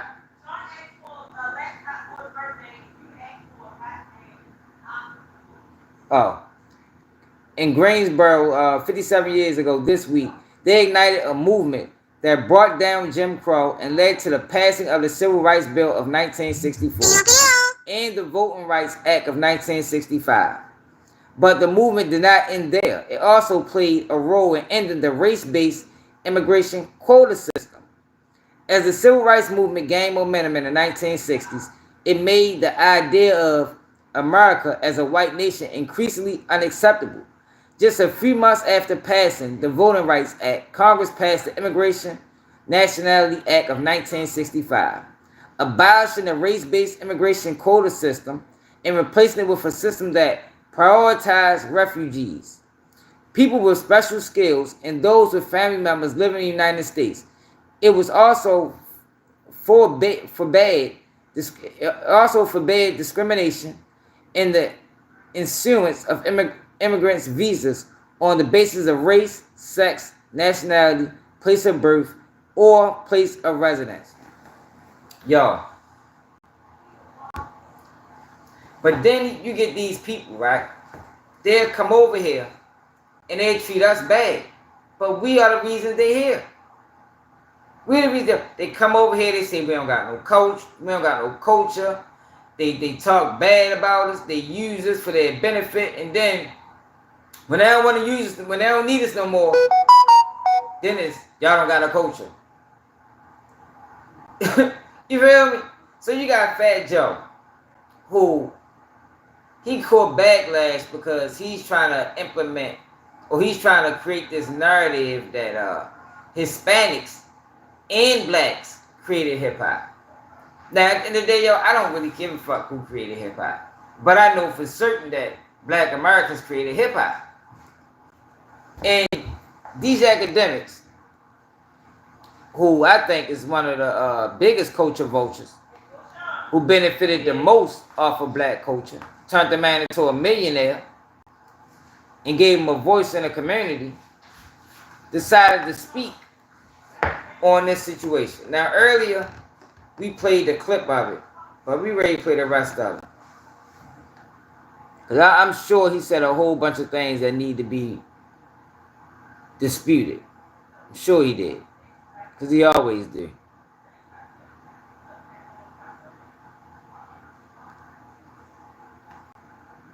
So we're going to pick up from where we left off.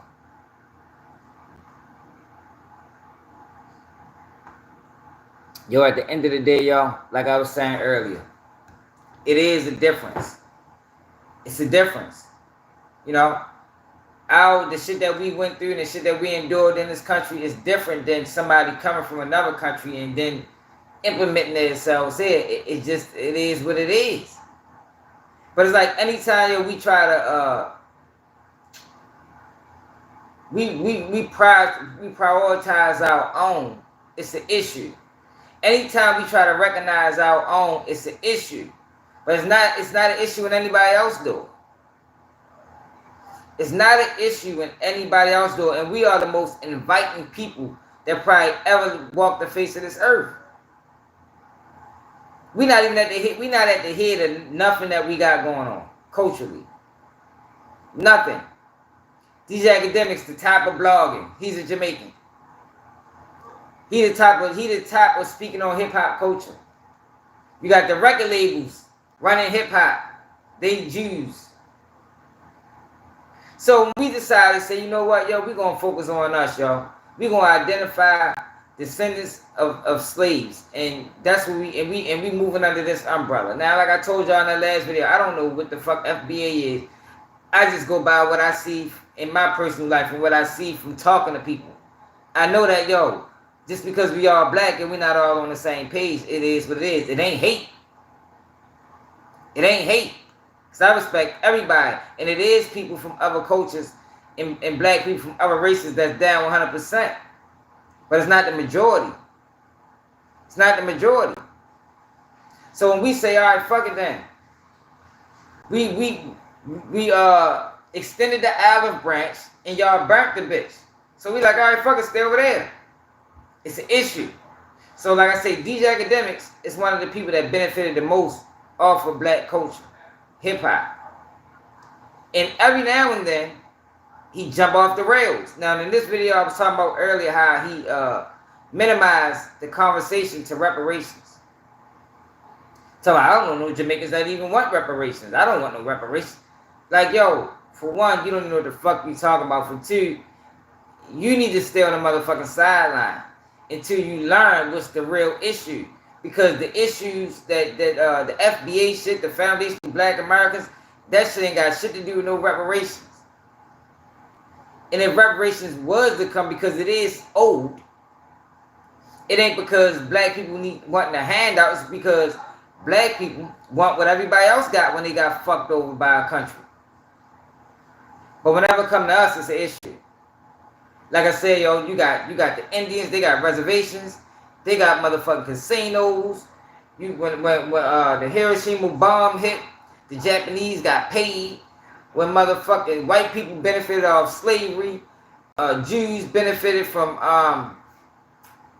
what happened with them, the whole Hitler situation. But when it comes to us, we get nothing.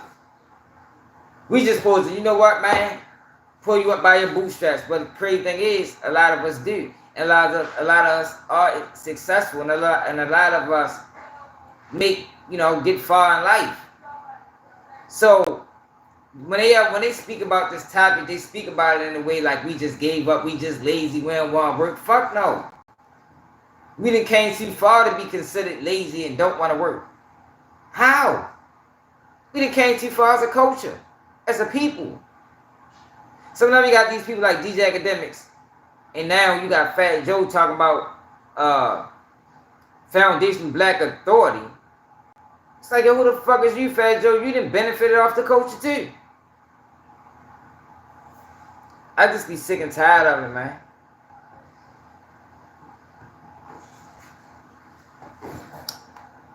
Out the paint. I support him and I love him.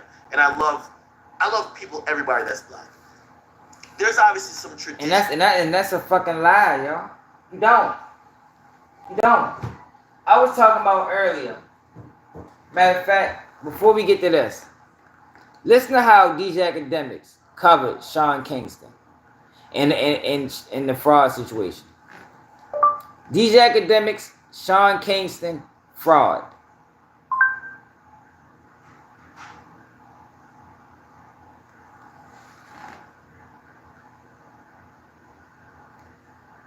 Listen to how he covered this.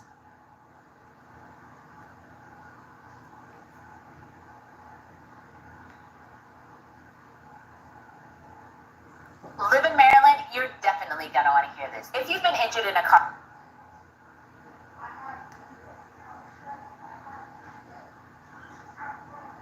with money shit, and let me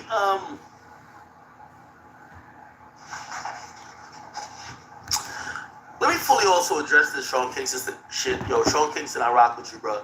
You Jamaican, I'm Jamaican. I have a lot of respect for you. You're a hustler. There's been so many artists who have had stories of them coming up. You provided them shelter. You provided them help in the industry. You are someone that's bigger than just your own music career. You're someone who's a helper. I'm surprised you don't have a label, because a lot of artists who have came up after you, you're a part of their story, right? They used to stay at your crib. They used to whatever. It's so many artists. There's so many. I'm going to be honest with you. There's been too many allegations of you taking jewelry and running off, taking items and running off, promising to pay but don't pay, allegations that you're doing the funny with money shit.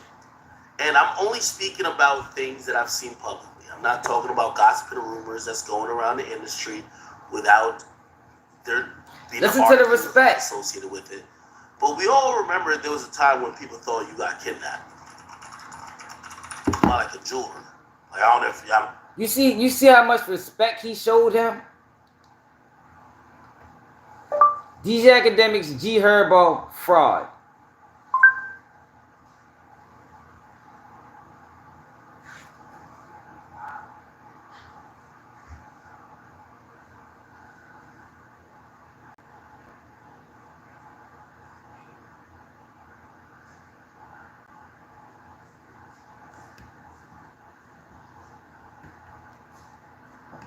Listen to how he covered us.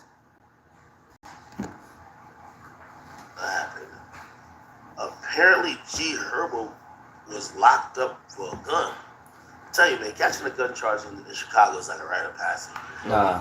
They give you a slap on the wrist. They'll probably give you a 30-round clip, maybe even a drug. G Herbo indicted on wire fraud.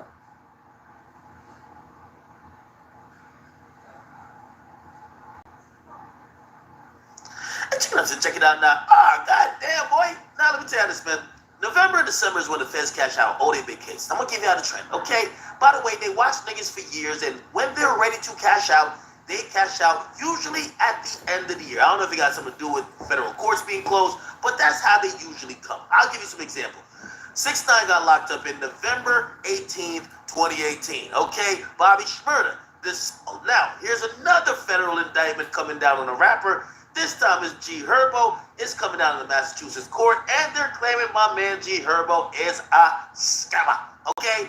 Now they're claiming that his lifestyle that you see on Instagram that supposedly was funded by rap, or that's what we thought. They're saying no.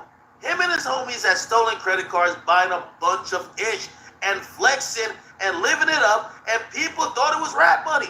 Now, by the way, let me tell you this, man. It is pretty frequent, and I'm not speaking about G Herbo. I don't know about his. Look how he made fun of the situation. So don't sit back and play like, you know, it ain't a difference. You see how before when he talked about Sean Kingston, he gave that man all his flowers. Went through his whole career talking about shit we ain't even know about. He come off on G Herbo like it's a fucking joke. So don't act like, yo, you don't show favoritism or you don't cover your own people different than you cover our people, bro. Don't sit there and act like, well, I love all black people. And, nah, bro, you know it's a difference. It shows in your coverage of people. It shows in your coverage of people. Now, let's finish and see what else he had to say. So, yo, we don't let fuck shit fly over here, man.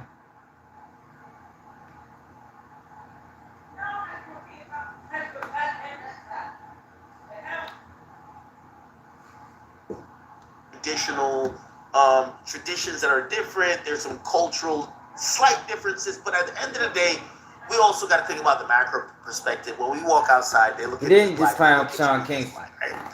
So I kind of look at it as a little bit divisive, but I'm not gonna knock him because maybe he has a goal, right? Now, what that has turned into is just like, I don't know. It's like really like, it's like classic. It's like classic. I don't want to call it racism, but it's what happens to make sure that the lower class don't get to fuck with the people in power. The way how you don't get the people who aren't in power to fuck with the people in power, you get them to fight with each other and focus on issues that have to do with each other rather than focus on the shouldn't have to wait. He should have came straight in hot like he always do. Shouldn't have to wait. He should have came straight in hot like he always do. He don't be giving motherfuckers their flowers first. The fuck we gotta go to the intro again? I don't give a fuck what he said in the middle of the video. I'm talking about how he started off with the bitch. He started off basically fucking hugging that man nuts.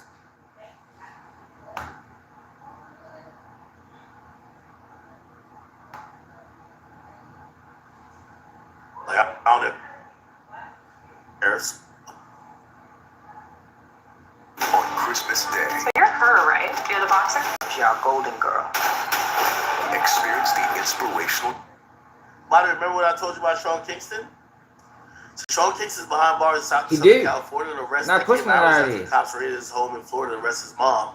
The singer was arrested Thursday evening on the base of Fort Irwin in the middle of California, Mojave Desert. The cops say he'll be booked in the San Bernardino County Jail.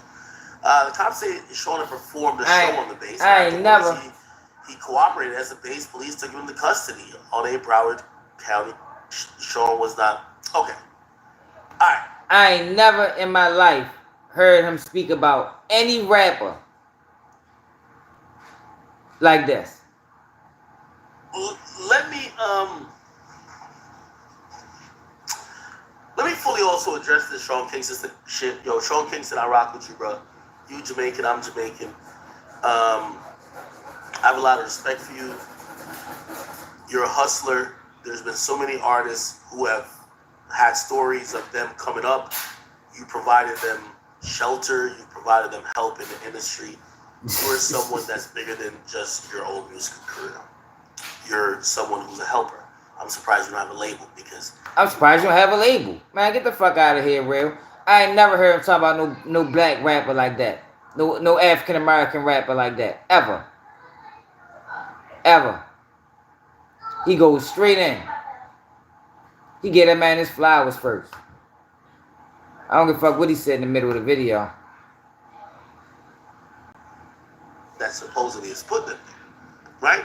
You know, it's like the people who are leading or who you think are Illuminati or whoever, the people in power in the United States, when it comes to people saying, well, this is unfair. You guys are getting A, B, C, and D. And this is why, you know, I hope I'm not being scatterbrained. I want to be very concise in what I'm saying. But even like this whole thing about the United Health CEO getting killed, the people who are billionaires in this country and the people who with real power never want the people who are poor to focus on them and say, the reason why we're not getting where we need to go is because of them. If that was the case, people would storm Apple, they would storm Amazon, they would, the real headquarters, they would attack the people with the real power. But instead, that doesn't happen. You know what happens? Infighting and just divisive shit that never ever boils up to the people. I am picking and choosing right here because this is the clip. My theory is that the he's people talking with about power need to create division among the people that don't have the power, that they could never band together and come for them. So when I see the FBA shit, it's kind of like little, like again, brother, if y'all just say, oh, well, if reparations get given out, it should just be given to us, but we're all black people. I'm like, look, whatever. He keep trying to make the conversation about reparations. Yo, the Black American conversation don't have shit to do with reparations. The fact that Black Americans are saying, yo, our struggle is different. Y'all come over here and become correctional officers. Y'all come over here and side with the other guys. That has nothing to do with reparations. So if you don't know what the real issue is, maybe you shouldn't speak on it. Maybe you shouldn't speak on it because his platform is too big. You got 30,000 people watching this shit, and he's making a conversation about foundational Black Americans about reparations. Basically saying that we want to separate or we want to differentiate us and y'all because if reparations come, we don't want y'all to get no money. That don't got shit to do with the conversation. That don't have nothing to do with the conversation. We just saying, yo, it's a difference. Y'all ain't really with us like that. Yeah, some of y'all are. I ain't saying, but I'm talking about the majority. The majority of y'all ain't. Y'all look at us just like the rest of these motherfuckers look at us. Y'all see a nigga as well. This is a man, yo, that, and I said in the last video, when he talked about the war in Chirac, he called them boys coons. How many American black men would have covered, let's say, nigga wouldn't even have covered no shit like that at that time. But would have referred to these kids as coons. Called them coons. That's not somebody that's on the same side. That's an opposition. A coon? A coon. Like, yo, that word is reserved for people that's cooning. Like, that's not even a word we just throw around loosely. If you call somebody a coon, it's 100% of the time he did some coon ass shit. Like, we just don't call people coons.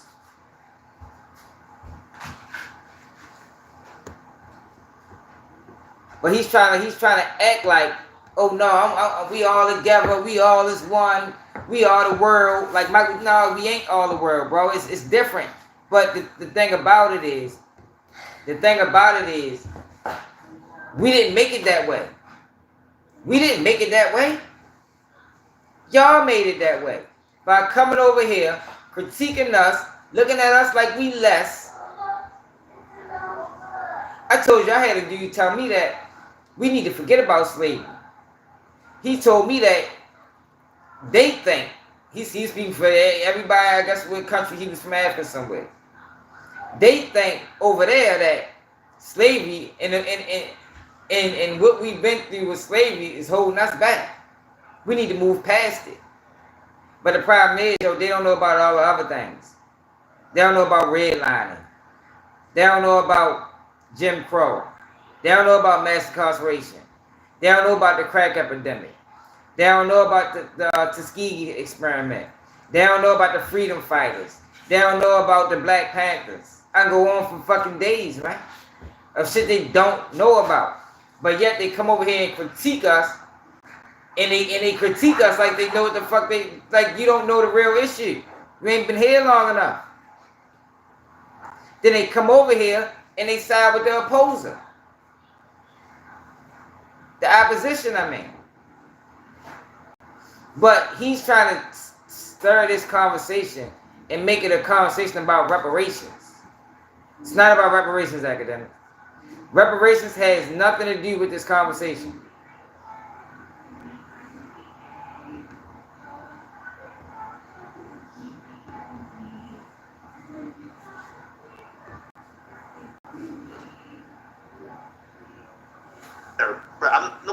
I don't think no Jamaicans coming over here like, give us money for slavery in the United States. Most of them don't. Machiavelli. But this FBA movement has turned into, let's separate black people. You're not black enough. You aren't the black person who we represent. Yo, but this is the thing, yo. Y'all, they made it that way. They made it that way, yo. We don't teach that in our community, yo. They made it that way. And I said it's not everybody. But if people want to be, if they being real, y'all know what's good. Y'all know it's the truth. Y'all know it's the truth. It's about being real, yo. And if you are not an African American and you fuck with this channel, you know what it is. You know I ain't talking about you. If you rocking, you know you rocking, but you know it's a large percentage of y'all that ain't. Yeah, it's a large percent, and any real person can admit that. So if you say you rocking like you say you rocking, you should be able to admit that. You know, look at the flag. Look at the flag behind them. Look at the flag behind them. Come on, bro. You sit here trying to act like, why you ain't got an American flag back there, bitch? We all the same. We all the same. Why you don't got Jamaican flag and American flag back there to show unity? The fuck out of here, man.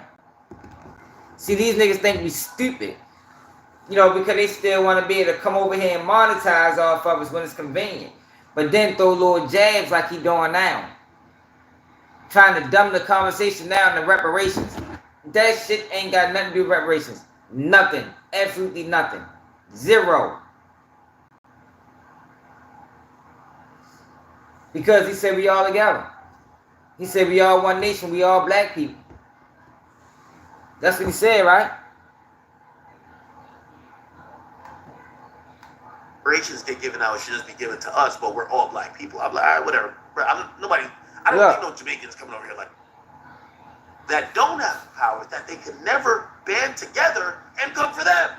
So when I see the FBA shit, it's kind of like little, like again, brother, if y'all just say, oh, well, if reparations get given out, it should just be given to us, but we're all black people. I'm like, all right, whatever. Bro, I don't think no Jamaicans coming over here like, give us money for slavery in the United States. No. But look, this FBA movement. That's another thing, yo. It's bigger than slavery. It is bigger than, yo, do y'all realize, yo? Yo, they been fucking black people over. This shit lasted all the way to the 2000s.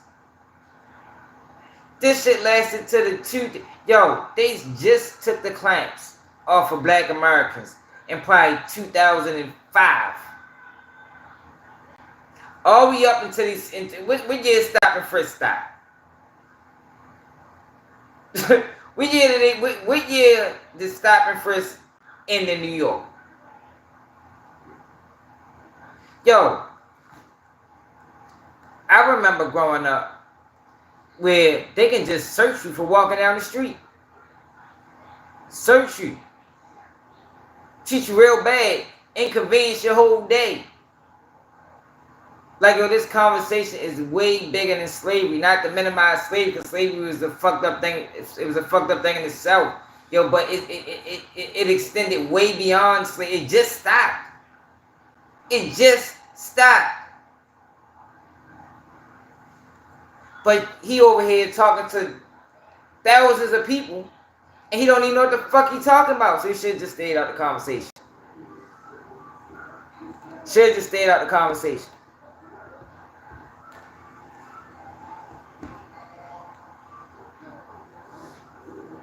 Exactly, 2800. You know what it is. Motherfuckers eating blunts and shit.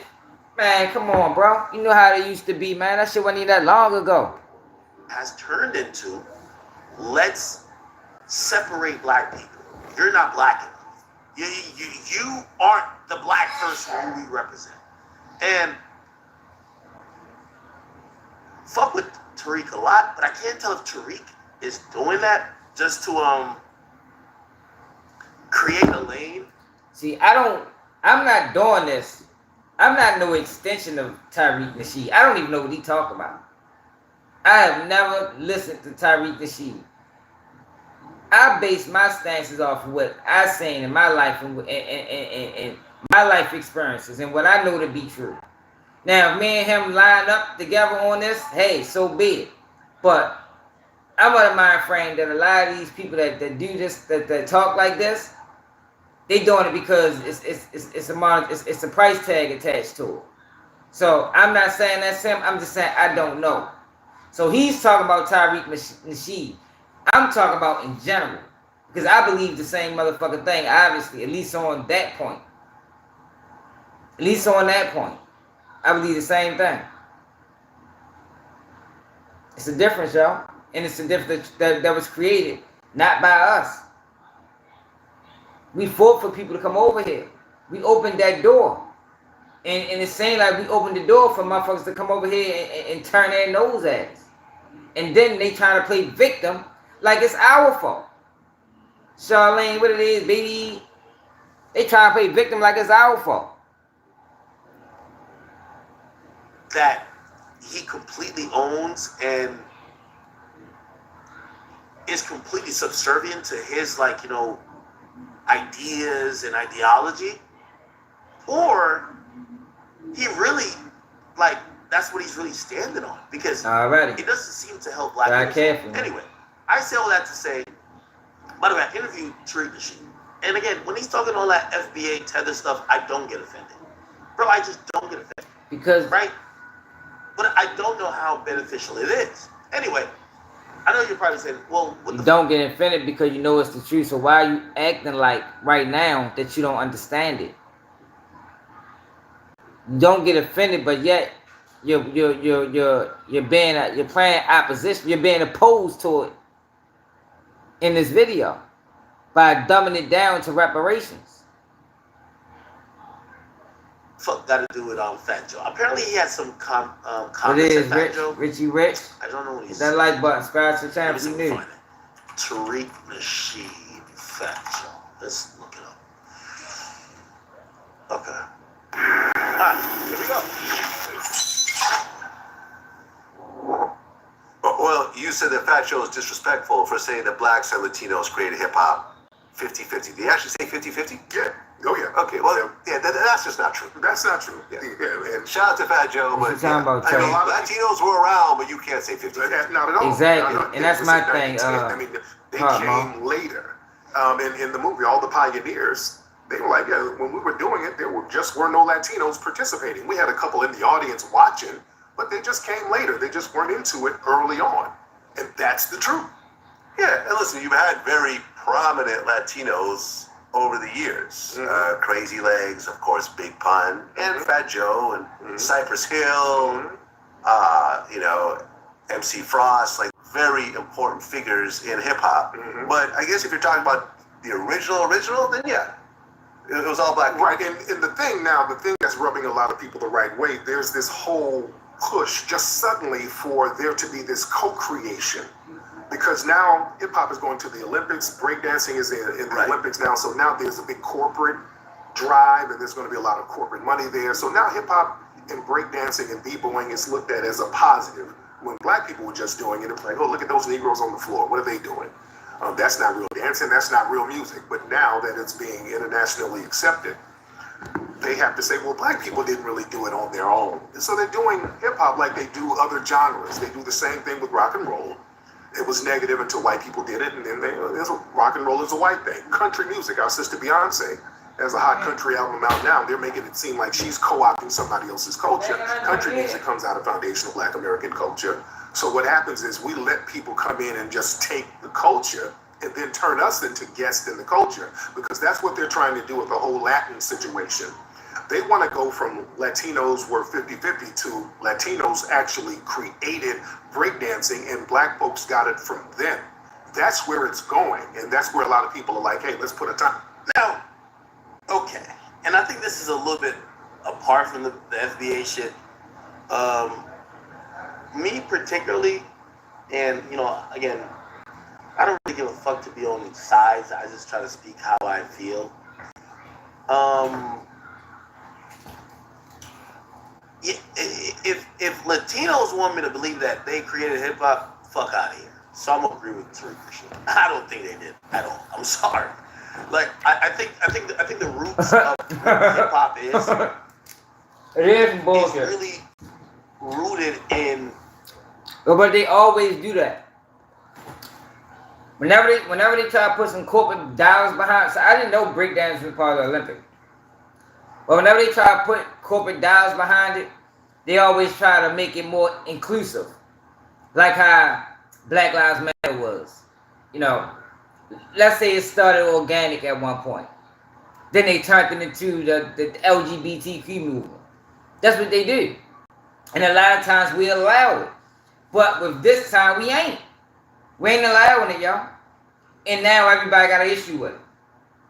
No, yo, sometimes you got, if you don't stand for something, you're going to fall for anything, man. For real.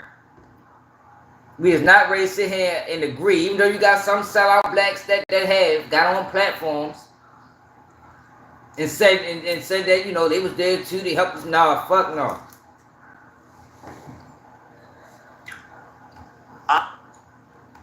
Obviously, Black American, but African and specifically Islander, Black Islander culture. Yeah, for real.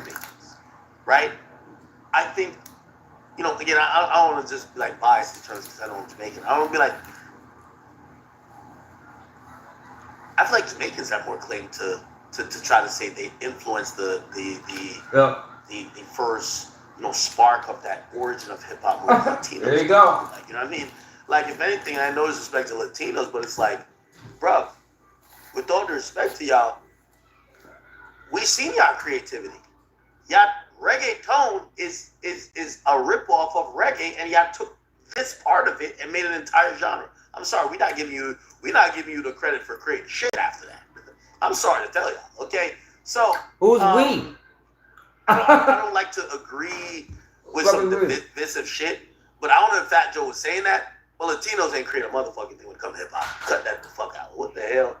Like, I'm sorry to tell you, what the fuck? Latinos ain't create nothing. Yo, like I love my Latin people, but Y'all know reggaeton is a real ripoff of what niggas is doing. And I refuse to believe that y'all created hip hop or did anything that was really influential in the origin. Now, have y'all did things that have helped advance it? Of course, I would never say that. But to create it, come the fuck. That's not the dispute though. Time out on this and back it up and tell the truth. Somebody said they didn't borrow from reggae? Nigga, reggaeton didn't borrow from reggae? Are you out of your fucking mind? You know the whole pattern of the beat, like the core structure. There's been lawsuits about this. It's based on one song. There's one reggae song that the whole reggaeton subgenre was created using basically the skeleton. Yeah, he is. Cut it out. I don't want to sit here and argue with y'all. Okay? Yeah, I mean, it's interesting that breakdance. Listen, ain't no niggas coming over here saying that they influence salsa and merengue, okay? If there is, I'll tell them to shut the fuck up. And that's the problem, y'all. We don't try to implement ourselves in other people's culture. Like we don't do that shit. We don't speak about it. We don't talk about it. We don't do that. But whenever it's us, you got everybody just come from. I created that. We played a part in that. It's like, God damn, we can't have shit. It's like, yo, we can't have shit, yo. Like, yo, it's crazy, yo. It's crazy, yo. But yo, we not really gonna sit up here and lie, yo, and say that Hispanics helped create hip hop. We ain't doing it. We ain't doing it. We ain't standing for it, and we also not standing for DJ Akademiks minimizing the black plight in America to just reparations. You know, they just want reparations. No, hell no. We ain't doing that either. You're not over here.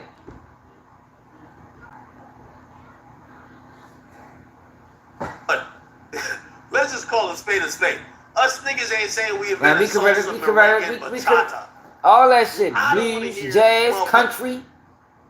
Like all of that shit was created by black people, man. We the trendsetters. It is what it is. Fucking my Puerto Rican brethren or my Dominican brethren coming over here and saying they invented reggae and they invented motherfucking hip hop. Stop. Dancing is in the Olympics. I fell in love with hip hop breakdancing in the 80s in elementary school. But it seems like when you look at modern breakdancing, it's really run by the Asians now. Yeah, the Koreans, the Japanese, those are really in the forefront of breakdancing. So the fact that it's in the Olympics, I expect some Asian. Yeah, Vlad, that doesn't matter though. Like for example, reggae, the biggest connoisseurs of reggae these days are Asians as well, and also Eastern Europeans, because they have adopted reggae in its very original and primal form, and they just replicate that. So when people think about how reggae has progressed, they're like, who's keeping it still authentic and still like back to what it started from? It's gonna be the Asians. And if you ask a lot of Jamaican performers, they used to go to Asia and get paid a lot because the Asian marketplace, they appreciate the authenticity of it. But I've never heard Asians say they were connoisseurs. They never say that they were people who created. It seemed like they were just people who allowed, not necessarily copy, but so look, fuck that conversation.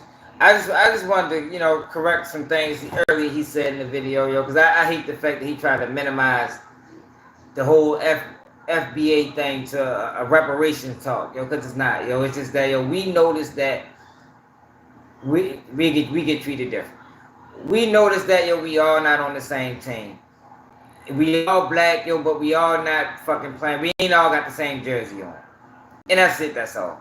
It ain't no hate. It's all love. Just like when anybody else do it, it's all love. But it seems like whenever we try to identify our own and say, all right, we rocking with our own, since everybody rocking with their own, it's always an issue. It's always an issue. Now look, Young Blue, y'all. was I guess he was arrested not too long a while ago. I don't know when it was, but an arrest video came out on Young Blue. Young Blue was calling the cat. Young Blue seen react to body cam for the 2000. He allegedly body slammed his mother, y'all. He body slammed his mother. Like, yo, he said it's cat. So let's find out what happened. Young Blue arrest footage. That like button, y'all. Make sure if y'all can support the platform, hit the cash at Baltimore Swag. It's at the bottom. My man Edward posted. Support the movement, y'all. We really independent. Like, we ain't working for no agency. I ain't split my YouTube revenue with nobody. They ain't give me no money up front. We ain't got none of that going on. It's all organic. And straight up. Feedback.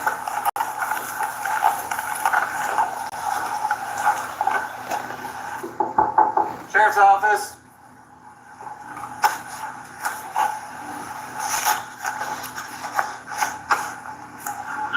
Are you out with them? I just got here. I'm knocking on the door.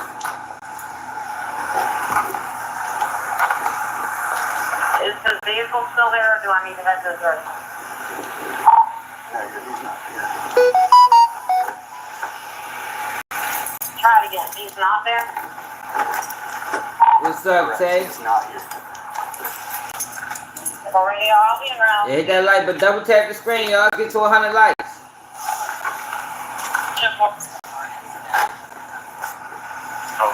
Thanks, Rob.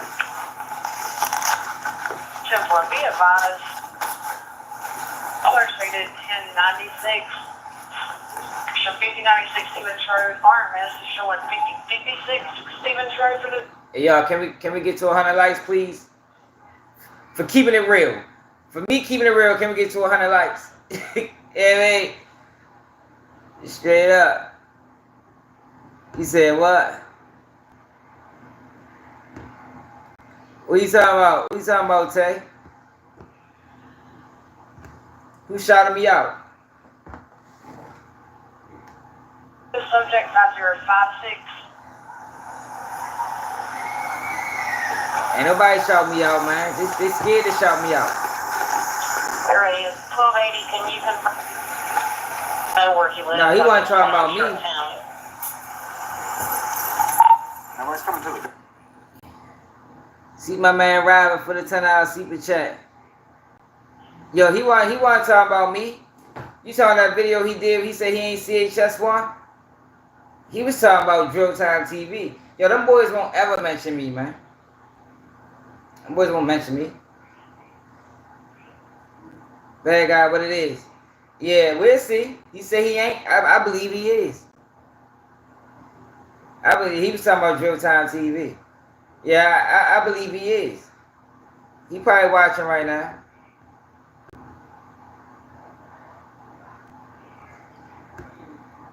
If he ain't how he know about them sealed documents, how he know about that phone conversation on the jail phone. No, yo, he's talking about Drill Time TV, bro. Him and Drill Time TV got a beef. Let me show you. I think Drill Time TV was watching my live and did a video on it. Cause he didn't did that before.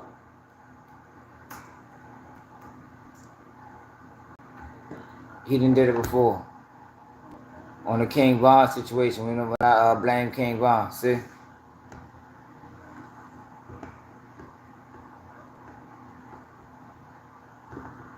Yeah, he's talking about Drill Time TV. Tristan News is my biggest fan, man. He loves the channel. He probably watching now on a fake page.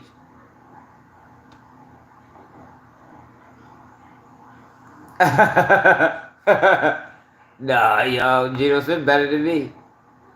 Yeah, he's on Joe Time TV though, yo. Just News loves me, man. It's just the feeling's just not mutual.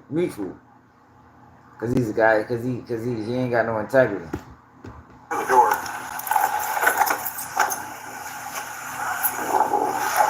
Hey, you call us? Oh, yeah, and you have your call or step out the exit, please. They just came in. Okay. Grandma here? She's upstairs. Is she okay? She says her arm is she's upstairs, Mom. I don't know where you're from. I know he was stealing. Sheriff's office. Ma'am, you okay? You need to see the med unit? Can that... What? Oh, the fuck up. What the fuck? Hey, Fast, what happened? You mentioned me on Who Live? What'd you say? Yeah, why niggas be getting blocked for mentioning my name? Who the fuck else blocked? Who the fuck else got blocked for mentioning my name? Damn. Black boy, no, what Black Boys? Ghost Boys. He mentioned my name in KKK47 chat and he blocked him. I don't know, yo. He can't mention my name, yo. Motherfucker scared to death, yo. Got the YouTube street shook. That's crazy. What you say though, Fats? You want the ambulance to come see you? Yeah. You want them to come see you? Yes. My son slammed me on the floor. Okay. What reason they block you for? What they say? They give you a reason? Med unit can come in. Alright, so y'all, for people that just came in, this is Young Blue. Supposed to body slam this mother. Now he's saying it's cat. I don't know what happened. I'm thinking maybe if you listen to her story, she said she grabbed him, he probably yanked away and she probably fell. But she said it's a body slam like Hulk Hogan, WWE. That's wild if he did that. You know where he went? Sorry, do you have contact with the call? I think he said he was headed to the mansion. It's a custody battle.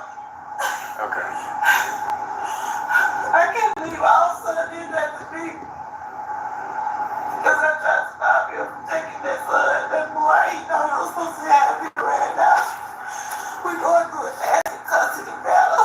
So you say he body slammed you? How did he do He that? gonna slam me right downstairs by the door. Did he pick you up and throw you down? Yes, I was standing up and just when Yeah, that's I crazy. tried to stop him from taking he was telling Corbin, go out the door. And I said no. And when I grabbed his shirt because he grabbed me, he took me and fired out the blue. And I was there like a broken door. I couldn't get his when he scattered out the door. And I guess he thought about no down the road. Straight up. He They turned gonna around see. and dropped Corbin off and drove off. They can't have me forever. Okay. What's your name? Michelle Phoenix. That is a good question, yo. C-H-E-L-L-E? Definitely shouldn't be in the tour with your mother like that. Definitely. You gotta have enough respect to just leave. I fell on that side. Do you think he's going back home? It's a possibility he's going back home, or it's a possibility Yeah, that's crazy, bro. don't send a long Nigga, I ain't seen you in a minute. and he's trying to evade, but yes, he's going back home because he's doing some work over there. That's what he told me. He was going to take Corbin over there, but I already seen the text. He probably watching. I know he watching. He told Corbin he was going to come and get him a holiday break and take him out of the state. But y'all remember, y'all remember he denied being in an old black case. See, but let me say this. I meant to say this. He might not have to testify in this case. So, if CH1 don't testify, you know it's Richard News. The reason why he had to testify in the old black case because he was identifying. The feds used him to identify the old black members. In this case, that's not what happened. He's not identifying nobody in this case. He just led them in the right direction. If it is Richard News. So it's easy for him to say, watch, y'all gonna see it wasn't me. Because CHS1, per that paperwork, isn't gonna have to testify. What can he say? I mean, it's nothing for that person to say no more. He sent them in the right direction. And he walk away peacefully. Now he can't testify and say, I know Dirk was putting money on GDs, because how the fuck do you know that? You understand what I'm saying?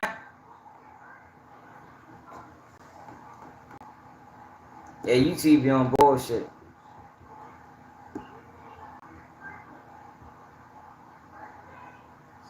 Yeah, see, they been playing with my numbers, y'all. I told y'all, yo, when you organic, they don't let you just rise to the top like that. Like they gonna, yo, they playing my numbers big time right now.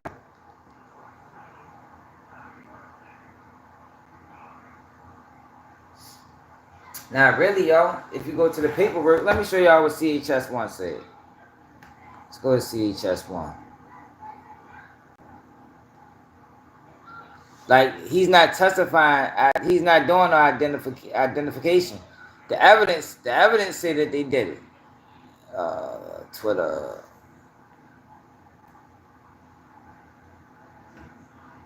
Now, he talked about, I seen that video because somebody sent it to me, like, yo, Tristan News is talking about you. I say, shit, he know better. He know better. He'll never do that. And it's fucked up because he liked the platform. But he'll never do that.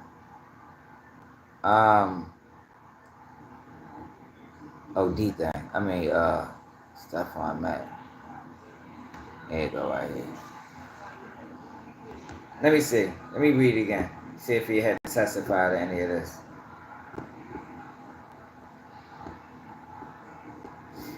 Man, I hope so, man. YouTube got to get out the way, y'all. If YouTube got out the way, we be alright. See, the reason why I think it's him is because he knew about the jail phone call. He referenced the jail phone call a long time ago. Like 8 months ago, a year ago.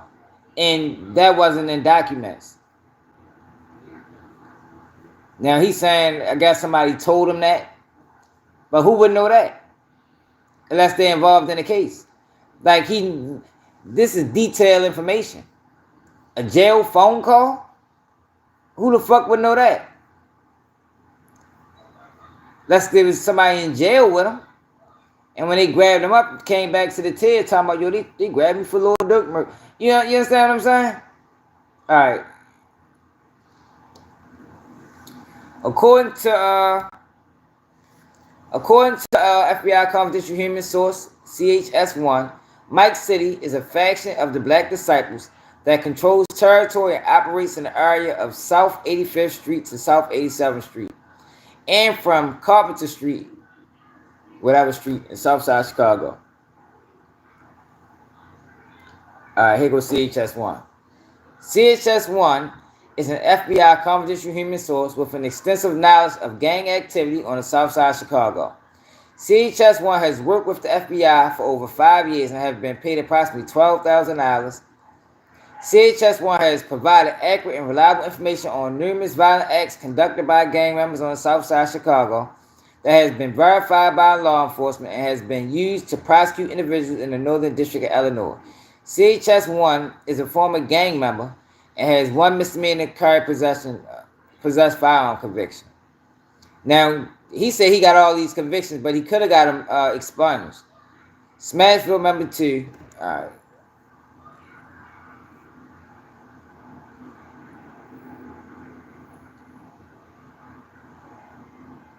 Alright. According to CHS1, Montgomery is a Mike City Black disciple from the south side of Chicago. Montgomery, circled in red on the left and on the left below, has been pictured with recording artist Dirk Banks, aka Lord Durk, circled in red on the right below, who, according to CHS1, is also a Black disciple from the south side of Chicago. See, he might not have to testify to him being Mike City, because that don't really hold no relevance. Montgomery being Mike City don't really hold no relevance. So he wouldn't have, I don't think he would have to testify to that. According to CHS1, the leader of Mike City is blank, circled in red below, has ties to rapper Lord Durk, and has been in rap videos with Lord Durk, circled below in red on the right.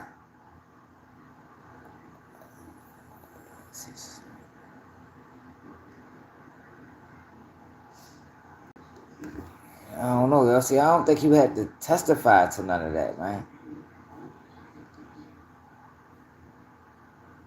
You know, because that's subjective. You know, like he can't prove that he's the leader. According to CBD reports, Powell has spent. So that's all. That's all he said. That's what I'm saying. Like, I don't think he would have to testify to any of this.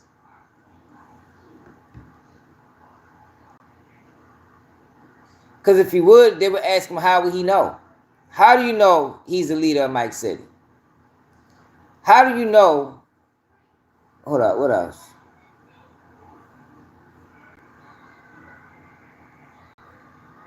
Oh, it was some more.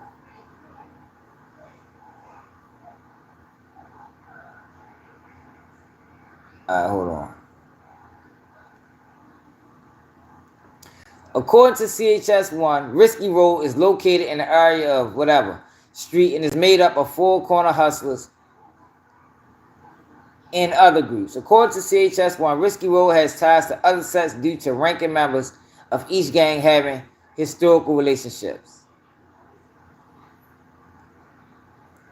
Dirk Banks, a.k.a. Lord Dirk, is a famous rap from the south side of Chicago. According to CHS-1, conversation with CPD gang officers who are familiar with the Black Disciples, social media posting, public source research, and a real Lord Dirk lyrics. Lord Dirk is a member of the Lamron faction of the Black Disciples. Like, they can prove all of that through music. According to CPD, CHS-1 also indicated that D-Thing was killed by members of Dump Street. According to CHS-1, Dump Street is a GD faction on the south side of Chicago. Now, he might have to testify to this. How you know he was killed by members of Dump Street? But they might not need him. They got the Smashville guy telling too. Dump Street is a GD faction on the south side of Chicago. According to CHS-1, Dump Street members, individual A, was close associate. Yeah, see, they might can use the Smashville. What the Smashville dude say?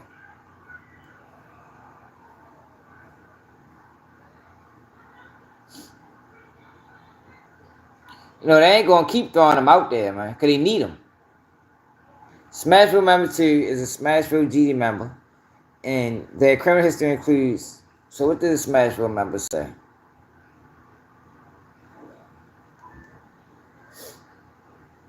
According to Smashville member 2, at the time of his death, Mac was the suspected leader of the Smashville GDs. Yeah, like that. I don't think they need him for this case, man. He already did enough.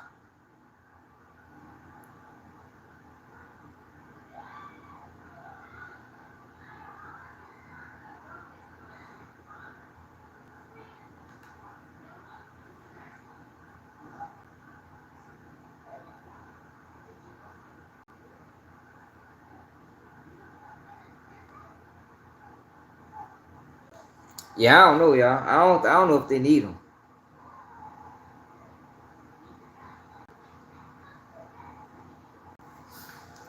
Yeah, he might. He might, but I think the Smashville guy can do that too.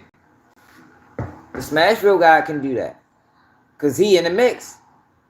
He a part of the same gang that Stephon Mack was a part of.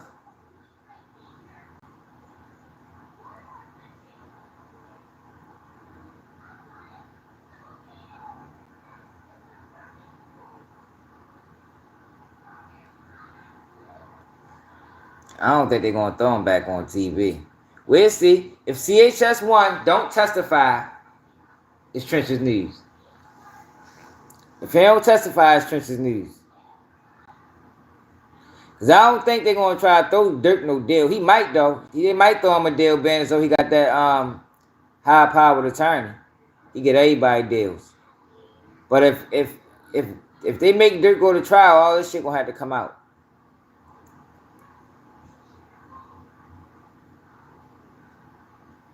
That's all CHS-1 said.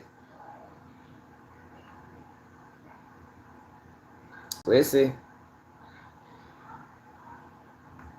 Young Blue. Remember, he denied being a part of Duck case first. Yes. Okay. He already has a live temple that's already recorded.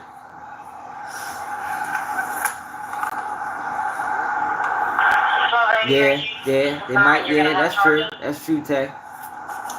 Yes, that's 10-4. That is true. You're right.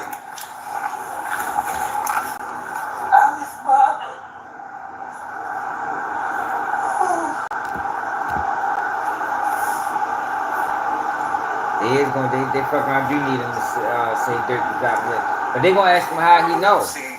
Cause that's the thing. See, they might be setting themselves up for failure if they bring him up there to say that, because they gonna want to know how he know.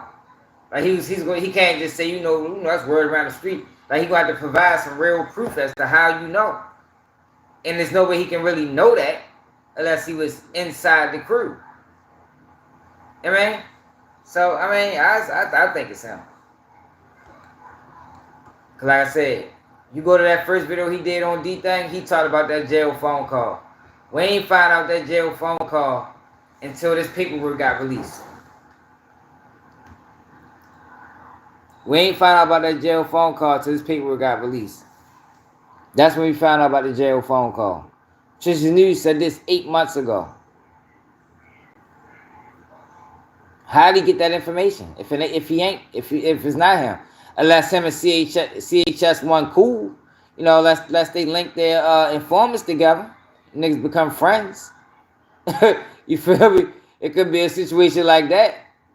And man, they got like an informant. They got like an informant school where they get to know each other.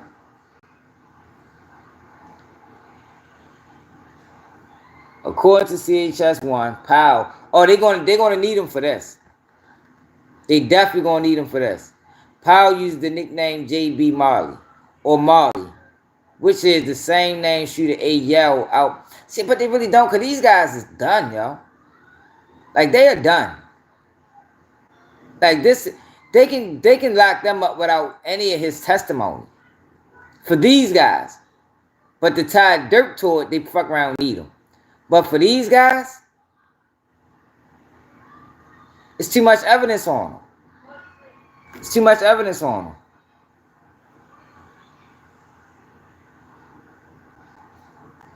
Yeah, but look.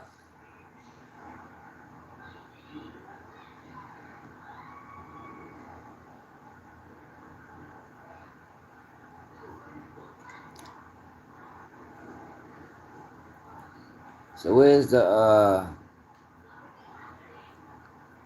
jail phone call?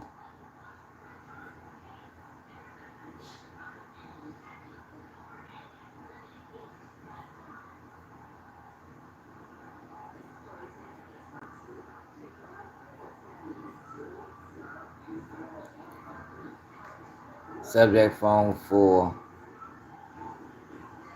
According to police, one participant spirit A, B, C, and 2. Sign and sheet. Subject phone 3. I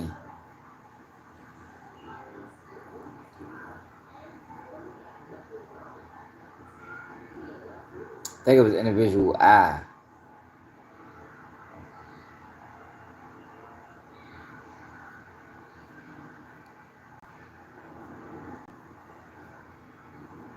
Here you go.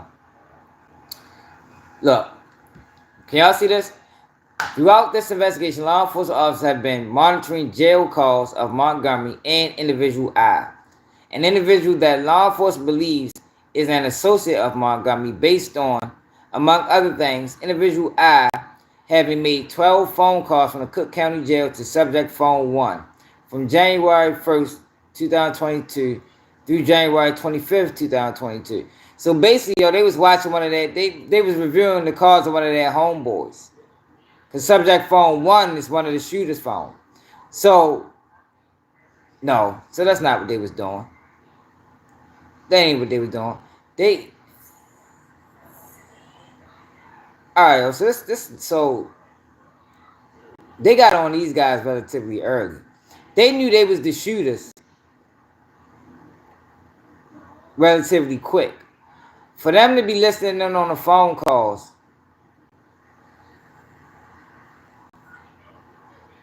I would have to look at the dates. I ain't ready to do all that. Fuck that whole thing I was just ready to go on. Because I'm going to have to go back and look at the dates. Now I don't feel like doing all that. Individual I having made 12 phone calls from Cook County Jail to subject phone 1 from January 1st, 2022 through January 25th, 2022. Monk, that's a lot of damn phone calls in fucking in 3 days. Oh, in a week. Well, 3 weeks. Montgomery is currently in the custody of Cook County Jail as a result of being arrested after fleeing from a stolen vehicle, as described below. Individual I is currently in the custody of Cook County Jail.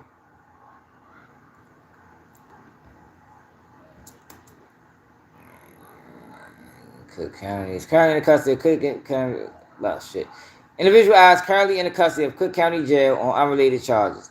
Individual I was in the custody of the jail at the time of the monitored jail calls.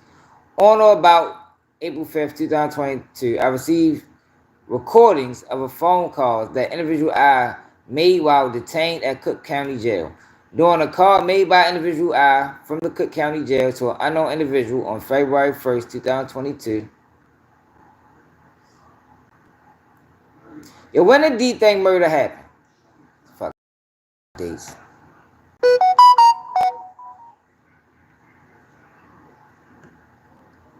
When was Dirt brother D-Thing killed? June 5th. According to hiphopdx.com, Lil Durk's older brother OTF D-Tang was reportedly shot and killed outside of a Chicago strip club called Club O on Saturday, June 5th. June 5th, 2021. When the fuck did these guys get booked? Damn, y'all, we ready to go through it. Because I hate leaving stones unturned. So this is 6 months later. So was they already booked? When these guys got booked?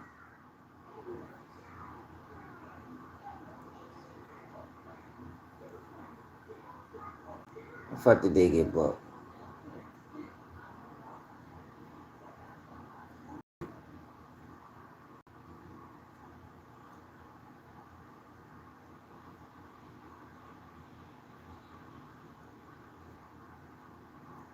What up, y'all? Taking a detour. Blame Tay, y'all. Tay took us on this detour.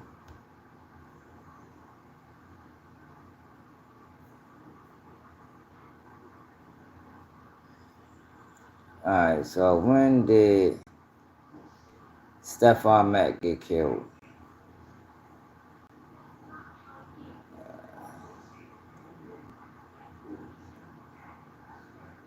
One of these guys just got booked this year.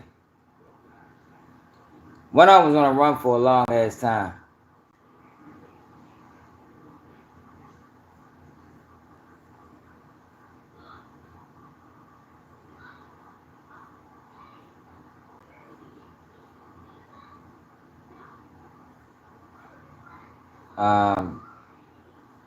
Trying to see when Stephon Mack got murdered. February 2022. So this happened. Oh no! That's when they seized the phone. And an unrelated arrest.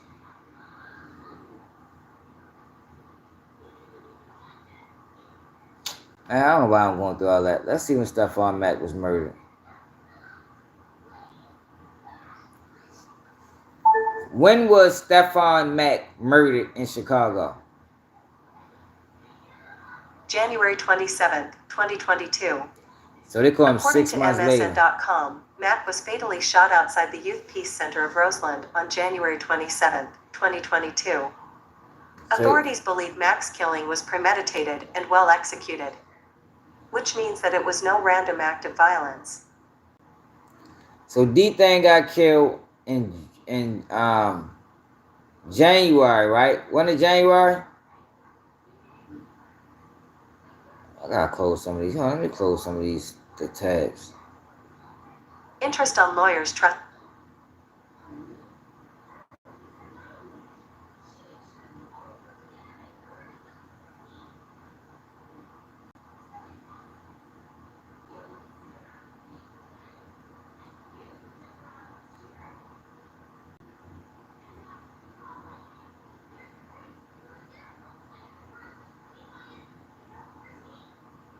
Hold on, I'm trying to do something. I'm trying to see.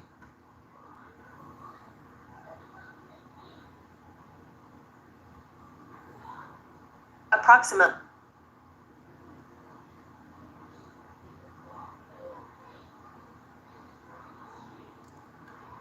Alright. Philly news.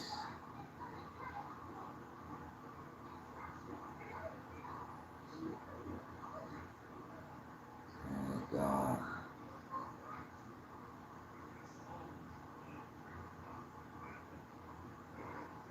Alright, dang. Alright, June 5th.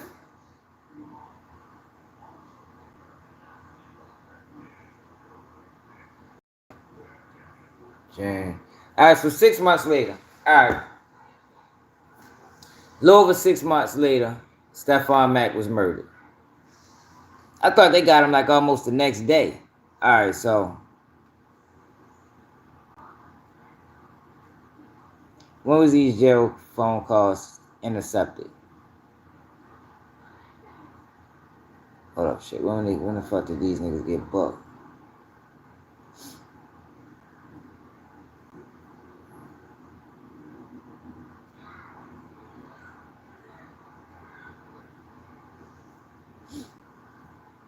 I believe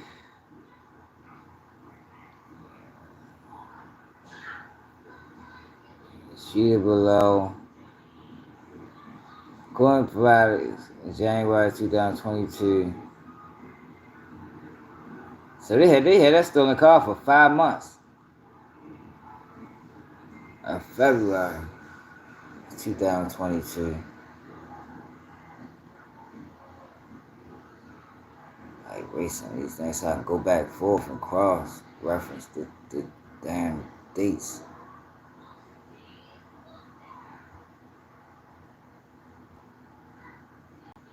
Alright, June 27, 2022. I mean January. So this is February. On the same day, iPhone 1. So it took them a whole month. It took them a whole month to get through that phone. To get the phone.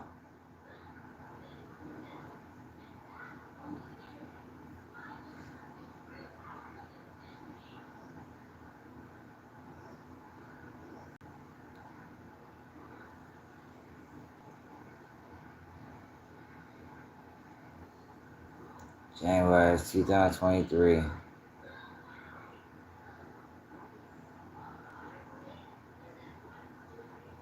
So they didn't get them till 6 months later.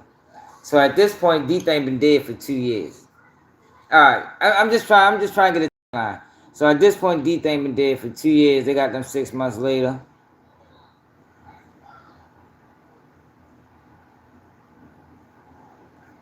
Alright, now let's go to the jail phone call.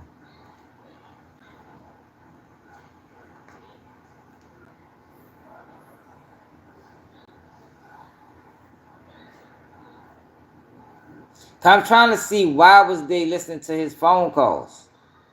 You know, is that a tech that they use? They know you got friends locked up. They listen to your friends' jail phone calls?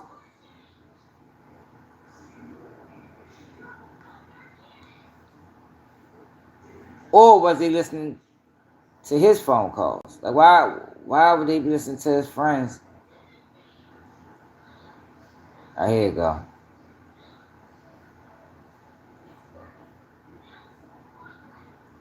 Social media posts.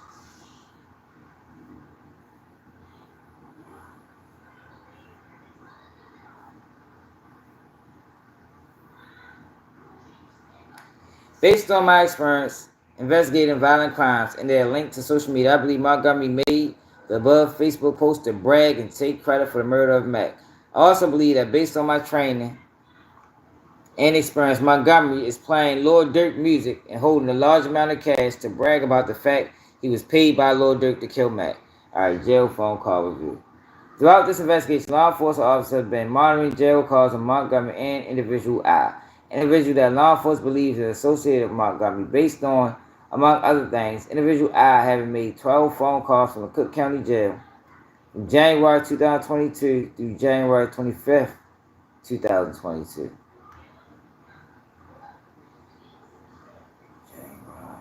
27.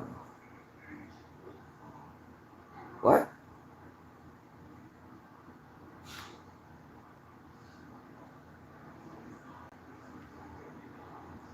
That makes sense.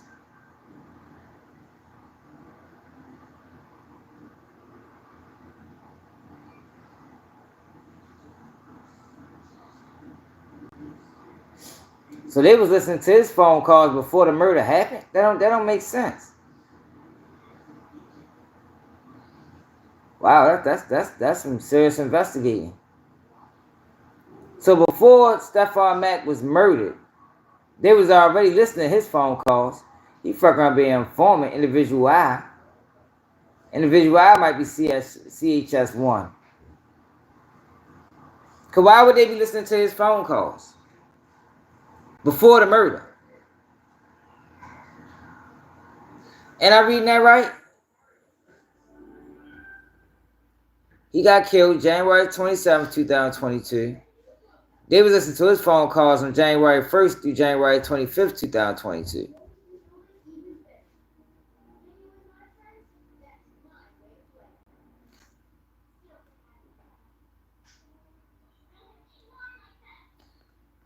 Was in the custody of the jail at the time of Monica. On or about April 5th, I received recordings of phone calls that individual I made while detained at the Cook County Jail. During a call, okay. No, that don't make sense. That don't make sense, yo. Y'all understand what I'm saying? That doesn't make sense. So, in April, they received phone calls about his phone calls is only monitored. His phone calls are monitored before the murder. The murder was January 27th, 2022. So they saying from January 1st, 2022 through January 25th, Montgomery is individual. He made 12 phone calls before the murder. Okay, got you. So before the murder, individual I made 12 phone calls to one of the shooters.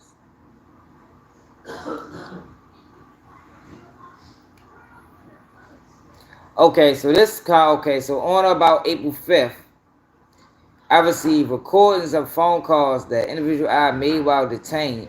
Yeah, but see, why was they monitoring this person? It doesn't make sense for them to be monitoring him before the shooting.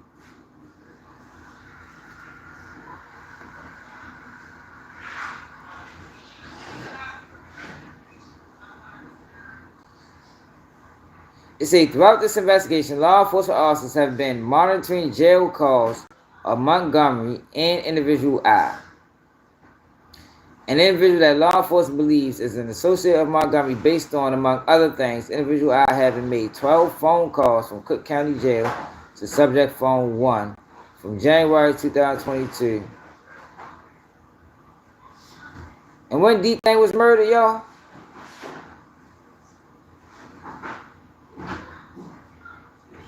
D-Thing was murdered in 2021.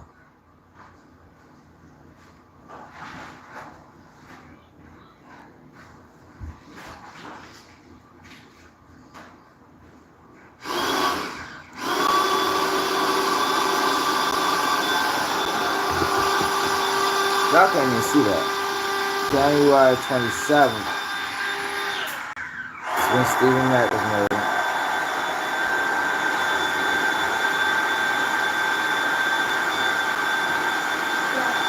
Yeah. What?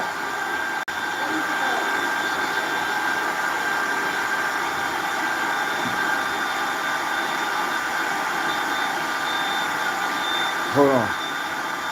What you need help with? Alright. You said Boney was locked up in Cook County at the time?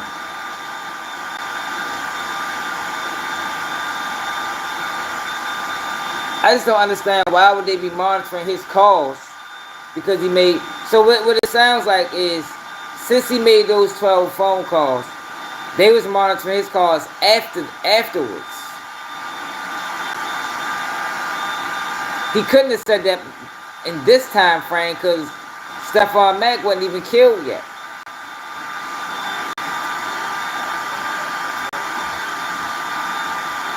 So they couldn't have been monitoring his calls just because he was cool. They had to went back and backtrack. Y'all get what I'm saying? They would have had to backtrack and look at the jail logs and then seen the calls that these two was having a conversation from January 1st to January 25th. And then on April 2022, they received recordings of phone calls the individual I made while detained at Cook County Jail.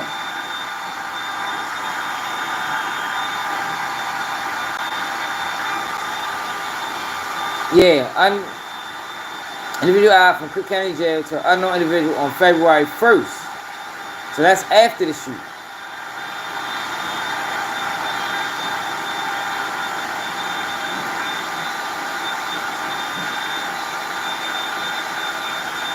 But they didn't get locked up yet. They didn't get locked up until 2023.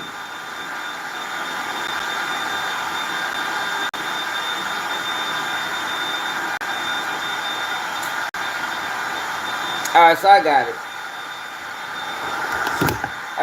So basically, they was on their heels. And throughout their investigation, they started looking into jail. They started looking into jail phone calls, and in them jail phone calls, they realized that somebody that was in that jail was contacting one of the shooters before the shooting happened. So they kept an eye on that same person once they got wind, or once they started investigating Montgomery and the other guy, and then that's when they heard the conversation. That he said that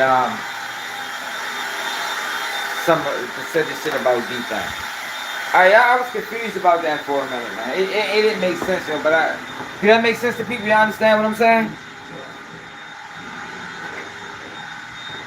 Yeah, we been live for a while. Y'all get what I'm saying? Yeah, but I gotta have my yeah. Hey, I was stuck for a minute. I'm like, yo, why the fuck that shit don't make sense? Like, why was they watching him? What reason was they watching him? But the reason they was watching him because they was already investigating Stephon Mack. Now, not Stephon Mack. They was already investigating Montgomery and the other dude, but they wasn't arrested yet. So what they did was, when they was arrested together, because one of the dudes just came home, when they was arrested together,